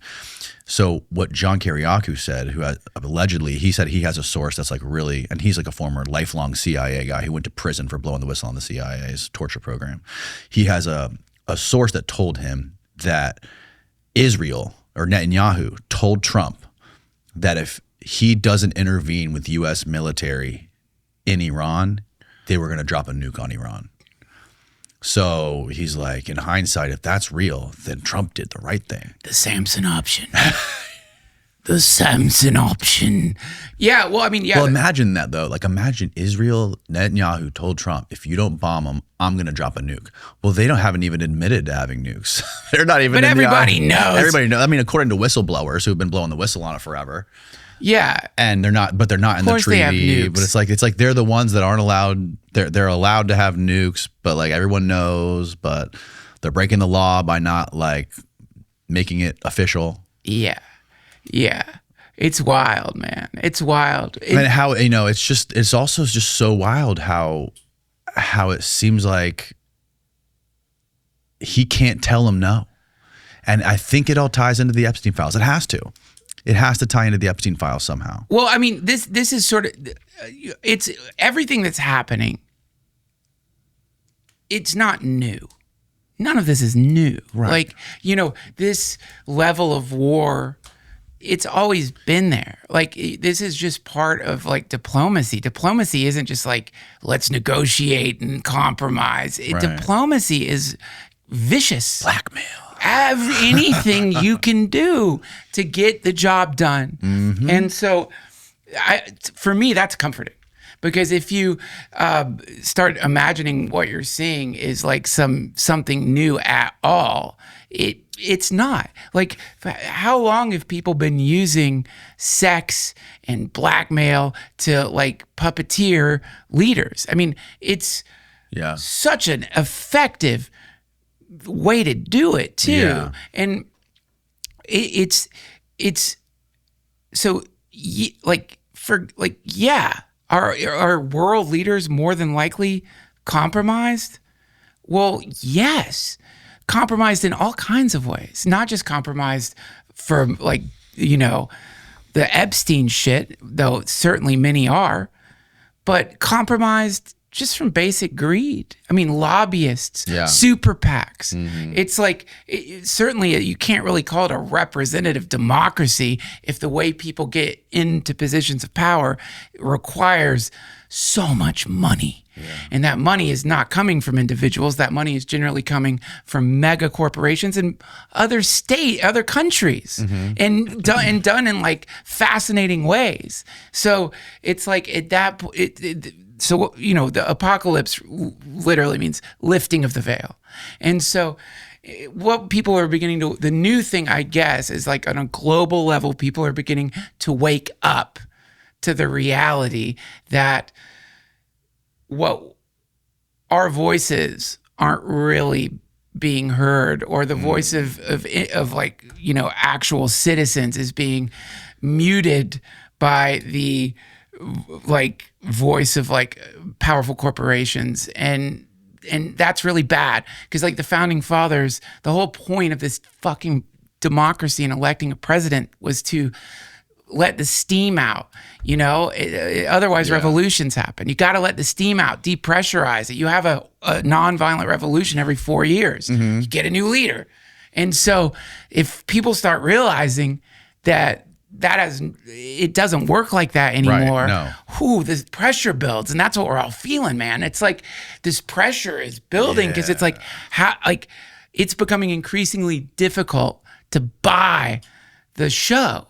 The show is not believable anymore. Right. It used to be more believable. You really bought into it, man. Now people are like, I'm not sure any of this shit is real. These people are not like morally upstanding people in the way you would.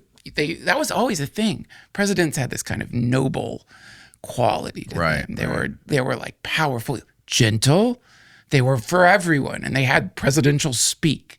You know, that strange way that a leader talks, and you bought it, man. You bought it. But now people just aren't really like buying it anymore. No. And that's not good. They got to get a better mascot in there. The Illuminati, dude, they're trying to save money on their fucking maitre d'. Like, you need to get you got to get another like JFK in there. You got to get somebody who at least isn't fucking senile. You know what I mean? That was the beginning of the end. It's like you have this senile dementia president. It's like, dude, I'm not sure we need a president if that guy's the president. And so this is a real issue. You know, we don't buy it anymore. Yeah, it's harder and harder for them to keep secrets from us with technology and with the social media stuff, and everyone being an investigator on everything. 100%. You know, like look at fucking what Tucker's doing. He's trying to pull the veil and expose the most crazy shit in society, like interviewing Putin, the tech guy who allegedly killed somebody, accusing the tech guy of the AI guy of murdering people. Yeah. And dude, Sam Altman. That's insane. He's challenging other government leaders and accusing foreign governments of murdering people. The fuck dudes like that are. It's journalists. Insane that he's allowed. That was the name alive. for it. Journalist. That's right. But that again though, but that also ties into what we were talking about earlier with podcasts and shit on YouTube. Right. It's you can't survive unless you are pushing the boundary so goddamn far. You're going to be afraid of fucking surviving another week. Yeah. You know, everything has got to be the end of the world. Yeah. Everything's got to be just doomsday. Yeah, you're for right. it to get clicks on anything. Isn't that sad?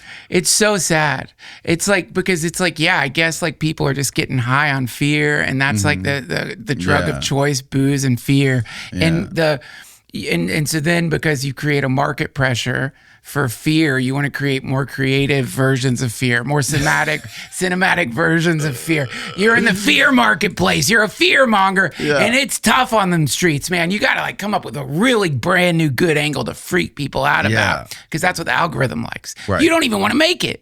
You just know, if I do some controversial shit, use a weird thumbnail with some kind of clickbait shit, it's going to get way more action. That translates into money. Yeah. And so, you're not going to become anybody if you have a middle of the road moderate take on something. dude, and what more satanic technology than that? An actual technology that harvests fear and like allows people to commodify paranoia and fear. Wow. That, if there was a Satan, boy, he's happy about the algorithm, isn't he? He's like, this is amazing. Yeah. So look, while all of that chaos is going on, all the stuff, there's just this moment. And generally in this moment, everything's fine. Everything's great. Like somebody, like, like let's say for a second, like just like if I just stop for a moment, if we both just stop talking. Like, you feel that? Like there's like this vibrant, beautiful energy in the present moment. It's amazing. In Buddhism, they call it emptiness. People get confused by that term. But like when you breathe out right before you breathe in, there's this, in Buddhism, it's called the gap. There's this little space right there. And it's beautiful. And it's one of the ways Chogyam Trungpa Rinpoche described it is fresh baked bread. It has a wholesome quality to it. It's like, it's a very sweet thing that is always happening. And all this shit that we're all addicted to, it distracts from that moment. That is an uncommodifiable place, by the way. It is, you can't sell the present moment or they would have done it by now. Right. It's free. And in that place that everyone's trying to get away from by buying shit, you don't really need anything, man. Like, you're fine. You're safe. You're okay. And in the Bible, the first thing angels say when they appear to people is, be not afraid. Don't be afraid. It's the first thing, always. Like, it's okay. That's the message. Loud and clear. It's been coming down the pipeline since people could talk. That's the great transcendent message. It's not really special. It's like, it's okay. It's okay. Yeah. You're safe. You're fine. Ram Dass used to say, dying is completely safe. Dying is completely safe. Dying is safe. It is. Everyone's afraid of it. It's like the most natural process. And like I just had this wonderful teacher Ramdev on my podcast, and you're dying and being reborn over and over and over again. And every time you breathe out and breathe back in. And so this place, it's not going anywhere. It's never gone anywhere, but always there's millions of things that you can focus your attention on that will take you fully out of it and put you in a kind of numb, nullified state. Because even saying it's fear, it's like, boy, it's fun to be afraid. Yeah. When was the last time you were really afraid? Right.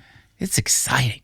Getting nice and scared. Maybe you watched a horror movie. Maybe you're like, I don't know, walking down the street and you're like, is that dude fucking following me? I ate too much weed. It feels good. It's kind of like a jolt. This is really, if you look at the way you feel when you're getting high on your phone. Yeah. It's a numb kind of like, I don't know, anesthetized feeling. It's sort of like you breathe different. You start to have like shallow breathing. Yeah. And you fucking get cum on your hand. Get cum on your hand. What is that about the internet that gets cum on my hand? Oh my God. Yeah, that's weird, man. It definitely is a fucking drug, and it's probably being used as some sort of mind control now. I bet you the phones are the new MK Ultra because everyone on the phones are living in their own reality, and they have all their own their algorithms are feeding them specific memes. Whether you're getting memes about Trump blowing Clinton or memes about whatever it is, it's like you don't really. It's like you're in your own lane, and you don't get to peek through to the other stuff. And you could turn it off anytime you want. A vampire only goes where it's invited. Every time you decide to stare into the hypno rectangle, what is the difference between that and summoning some kind of like distraction demon into your life? It's like, there's not enough fire and chaos and bombs and children getting blown up around me. Yeah. So let me look through this window into hell. Oh my God. That's fucking hilarious, dude. Yeah. And don't get me wrong. I'm addicted as anybody else, man. I'm not high roading here. I'm just like, I've been addicted to enough things to know when I'm addicted. Yeah. And like I reckon. Yeah, but at what point do you have to like decide to let go? Like at what point do they start tethering every other aspect of life into the phone and into the technology to where you need this stuff to just pay your bills? If you want to have health insurance, you got to wear the Palantir ring. Digital ID. Yeah, Well, I mean, you could. The real ID. That's where we're headed, friend. Yeah.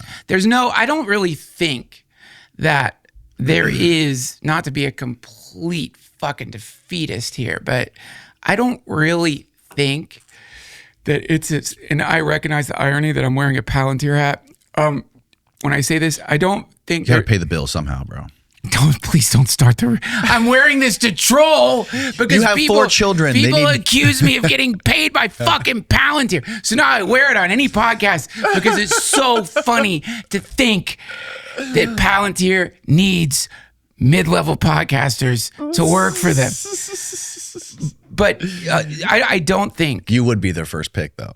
Why? I would be my last pick. If I was running some kind of massive surveillance, I'm not letting my yappy ass anywhere near any of the secrets. But, I don't think, I think that what you're describing, there's a great book, something like 12 Reasons to Delete Your Social Media Now by Jaron Lanier, early Silicon Valley dude.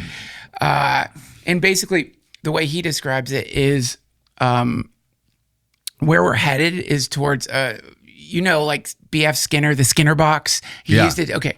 He's like, these are Skinner boxes. And the algorithm combined with AI, I think the algorithm is AI, but as AI advances, this thing is going to be increasingly distracting. And eventually there will be like what you're describing, no way out. To unplug. Yeah. And this is his nightmare scenario. Rocco's basilisk basically. The AI becomes like some kind of like psychic prison for everybody. And I disagree with that. I do think that it will become inevitably deeper, like embedded deeper. Yeah, I mean, clearly what we're looking at here is like if you fast forward time, starts as a giant like 2-story building, that was old computers, shrinks down onto your desktop, becomes a desktop computer, then it shrinks down again. Now it's in our fucking pockets, on your right? watch, and then it's on your head. VR, AR, those Ray-Ban fucking augmented reality glasses. That's going to be the next iteration, and then of course we're going Black Mirror, the little thing you stick on your temple or some kind of injectable, right? And so what you're seeing is really the thing that has been happening on this planet since the get-go, which is this planet's a centrifuge and things get mixed together. This is why in our guts, there's gut bacteria. That's not our shit. That's bacteria. We depend on colonies of bacteria living with us in this perfect symbiosis. And what you're seeing here is no different than that. I'm not calling it a species. It's technology, but just for the sake of shits and giggles, let's just say it's an invasive species. Yeah. Its roots are worked into everything already. And it might as well be embedded in our brains. We carry it around with us. We look at it every 5-6 minutes. We go to it for everything already. Of course, it's going to get into our brains because there's already plastic in our brains. Right. And so it will. We're merging with it. We will merge with it for better or for worse. But how long does it take before it gets ahead of us on the evolutionary scale, or on the predatory scale? At what point does it become the smarter thing? Because there's like, what is there? There's 20 million catalog species of animals on this earth, and there's 20 of them are hominids, and out of the one of the 20 hominids is the ones that we're able to figure out how to get off planet Earth and develop AI. So us human beings are like 0.001% of the species of Earth. Right. And we're leaps and bounds ahead of number 2. Yeah. And so at what point does this eclipse us? Do you think it does? Well, I mean, I think the problem is you have to ask, like, this is the argument for simulation theory. It's like, if you like buy into like how long humans have been here, even go Graham Hancock level, like the amount of time we've been here relative to the age of the earth is not very long. Mm-hmm. And if you look at the, agrarian revolution, to the industrial revolution, you see that. I'm sure people on this podcast talk about this. I'm fascinated by it. Yeah. The amount of time between each of these massive social changes is like decreasing. Like the amount of time between people learning to plant food in factories is long. Right. The amount of time between factories and technology, not quite as long. The Civil War muskets and the atomic bomb. Bingo. It's like 50 years. 50 years. And then the amount of time between the internet and AI, what is that? Like, how long is that? Like, what was that, 20 years, 30 years? Yeah. So, and then each of these subsequent technologies accelerate the amount of time it takes to get to the next sort of milestone, right? And so based on that, you have to ask yourself, the question being, when is it going to eclipse us? It's like, oh, it already did. Right. It eclipsed us.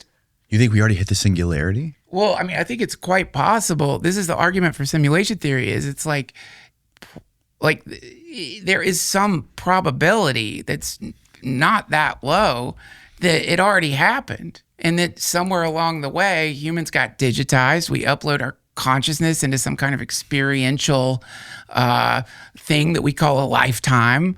We get to experience some kind of training in each lifetime that we sort of decide to enter into. Yeah. It's a perfectly simulated reality. They realize going in there, knowing you're in a simulation, it won't be as effective when it comes to the training. And also, just like the subjectivity of time itself, theoretically, there could be some kind of medicine that you could give someone that makes every second feel like 100 years. So in like a minute, you could have 60 lifetimes within which you learn like all of these incredible skills. At the end of 5 minutes, you've become like adept at everything. At the end of an hour, you literally know everything. So just a simple hour of this kind of simulation would be an amazing way to train people.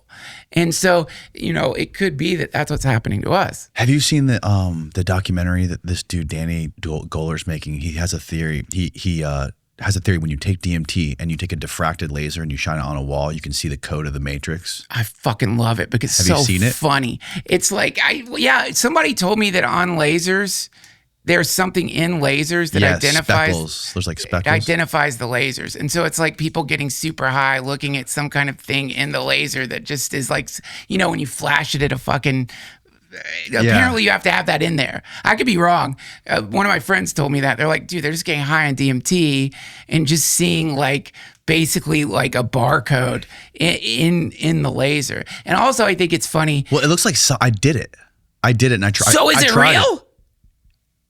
Let me tell you what I saw. I did the deal. Oh my God! I've been wanting to do it. I've never met. Oh, I'm so excited. I'm sorry. I did it twice. I do it every morning when I wake up. I gotta see the Matrix. No. So the first time I did it, I looked into the laser and all I saw was like millions and millions of spinning gears all connected to each other. But the weird thing was, if you move the lasers, the gears don't move. It's almost like you're showing like behind the wall or something that it's already there, and the laser's like a flashlight just illuminating it. But it wasn't. There was no like matrix code or anything like that. So you saw gears. I'm like, maybe it was gears. I'm like, maybe I didn't do enough or whatever. So I tried it again a couple months later, and I did way more. And I saw fucking dicks. I saw millions of dicks that were encoded in like Lord of the Rings text. And they were everywhere. That's what they don't want us to know. He was telling me, he was like recording me doing this, and I'm like, do you really want to know what I see? And he's like, yes. Do you see the code? And I'm like, I see code, but it's inscripted in millions of penises. I see dick all in people. the laser. Well, you know what, man? It would really explain a lot. Like why? Like we find out the reason disclosure hasn't happened is because aliens look like dicks, and they're just is dicks. Like everything outside of the Earth realm is just dicks tattooed with hieroglyphic. Dick people. That's what are in that. That's they made us, and they were like, you know what? Like, you know, the way people sign their art, they're like, put a dick on that thing. People know it came from us. That's cool, man. Well, I mean, look, I've no doubt that some level of the astral realm is dicks. Wouldn't surprise me at all. Why not? You know, but that is so funny. But it's I think the psychedelics are like a largely placebo, right? I had somebody smart tell me this on the podcast. Hamilton Morris. You know who he is? Yeah. He had the show on Vice. He was explaining how like psychedelics are very much placebo, how they basically reinforce shit that's already in there. Or they bring out stuff that's already in your mind, like deep in your mind. Well, yeah. So maybe I have dicks on my mind. You might have dicks on your mind. It's okay, man. Look, dicks are important. Yes. You know, I don't want to get political, but we need dicks. It's just the way it is. There's no way around it. We haven't figured it out. The world depends on dicks. Yes. Yes. It At does. least human existence does. And yeah, I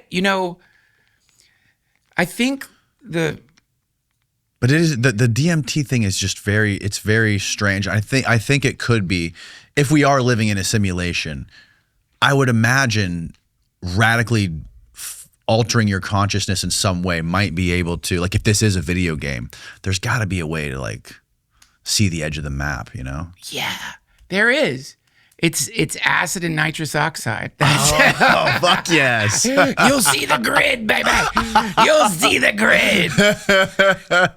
Yeah, for sure. I mean, absolutely. And, you know, the simulator, calling this a simulation is just a new technological way of describing what the Hindus call Maya, which means illusion. And that's like, so it's just a way like modern people can understand the same idea, which is this thing that you're experiencing is not quite as real as you've been led to believe. And it's certainly not everything. And, and that's the spiritual journey. Though I hate terms like that, that is it. It is like, you know, the exploration of truth, like in trying to understand what's really going on here and not getting lost in the weeds along the way. And their best reason to do that is because most people are suffering so much unnecessarily, you know, and that is an avoidable situation. As insane as that might sound to people who are suffering, you don't have to. You'll feel pain and stuff like that. But suffering, this fucking malaise that sneaks its way into a person's life, these teachings, they're just encoded, various ways of encoding a set of changes you can make in your own life that are going to reduce the amount of suffering that you've been experiencing. And then once you could do that for yourself, then you could do that for other people too. You're the walking proof, you know? That's the most important thing. Yeah. You know, is there a fucking wall of dicks behind the grid of reality? Sure. Are we on a mothership? Sure. Are we on a simulator? Sure. Are we in the hollow earth, like experiencing what it's like to be on the exterior of it? Why not? But no matter what that grand reality is. The real question is, are you all right? Are you waking up every day happy to be awake? Are you like really connecting with your life?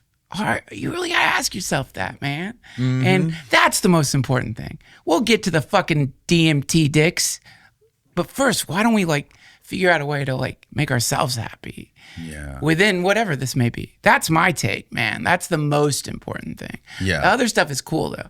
It's fun to think about, and it's fun to like spend your time trying to decode the great conspiracies that are happening right now. I'm not saying stick your head in the sand. I'm just saying make sure that you along the way are also looking into a much more important conspiracy, which is why aren't you happy? Right.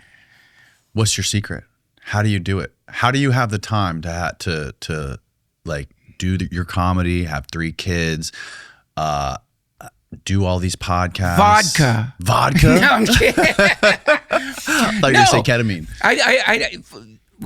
First of all, to say I'm happy all the time, that's not the case at all. But there are like very simple things that you can apply to your own life that will reduce your anxiety. And it's very simple. It's so fucking obvious and simple, which is like, if you worry, if you're a worrier, which I used to be, just recognize it's a habit. So if you sort of just, mindfulness is the start. So come up with, like, look up anything on mindfulness, just a way of sort of being in the moment, observing your own reality. That's a good starting place. Meditation is one great way to do that, right? And so then you start becoming, in Tibetan Buddhism, meditation is called Gom, which means becoming familiar with oneself. And so you're becoming familiar with your mind, the nature of your thinking mind. Right. And you begin to realize, oh my God, like the shit your mind spits out is so ridiculous. Like in a minute, you can go from like the most intense paranoid fantasy to wanting a cheeseburger in a minute.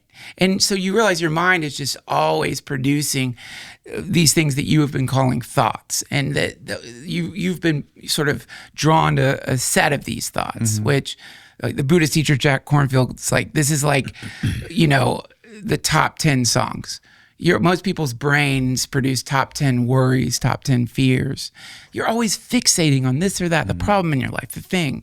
Maybe it's worries about the federal government. Maybe it's worries about your health, your family, whatever it may be. And so what's happening there is that you're fixating on a fantasy. You're imagining the worst case scenario usually. And that thing, I don't know if you've ever gotten in a fight with someone in your own mind. You're literally in an argument with someone in your own mind that you think you're going to have. Yep. Now, what's happening there is habit. And what's happening is you don't realize you have a lot more control over what you spend time thinking about. So what's amazing is you already have the discipline to do a kind of basic magic with a K, which is you are disciplined to worry. You've disciplined yourself. You actually don't realize that you are a master at yoga. Only the yoga you're doing is the yoga of worry. You're good at it, man. Most of us are so good at it. You can just with effortlessly fill your mind with the most eerie, terrifying version of the future. With no energy at all. It's very detailed, vivid. You can also do it with your past. You can remember the very worst thing from your past and forget all the other good times you've had. So the simple move is to replace those worries with, it doesn't have to be special. It can be anything, but start teaching yourself to habituate towards thinking about good things that you've done, wonderful things that you've done. And this practice will change your life so quickly. And you begin to realize, because a lot of people think, they don't realize how connected their feelings are to their thoughts. They think, you don't realize, like, yeah, of course you feel awful because you keep thinking about the worst thing that happened to you, the heartbreak, the tragedy, or what you think is going to come. Yeah. And it's not happening. happening. It's just this moment right now. Just watch what happens if you just replace it with anything. Check out Psycho-Cybernetics. Great fucking book. You would love it. It's really, Psycho-Cybernetics? It's such a dumb name, but it's That's a fucking sick name, I thought. I don't like it, but I do like the book. It's really, really good. It sort of details this, and I generally like self-help doesn't do shit for me, but it's a very effective practice. Duncan Trussell, thank you so much for your time, man. Thank you for letting me ramble. You're a great interviewer, man. I'm so glad that we got to do this. I didn't have to do anything. You just fucking go. You're like a machine. Well, because you let me. Oh. Well, thank you. Of course. You're welcome. I really appreciate it. Thank you. Duncan Trussell, Family Hour on YouTube and Spotify and all that stuff. Yeah. And then what else can people do to well, you can watch The Midnight Gospel on Netflix. And yeah, man, I got a baby coming. So the shows here that I'm doing, which is why we're here together, that's my last. But you can find my dates at duncantrussell.com. Like in a few months, I'll go back on the road. Fuck yes, dude. Thank you so much. Thank you. Hail Satan, everybody. Hare Krishna.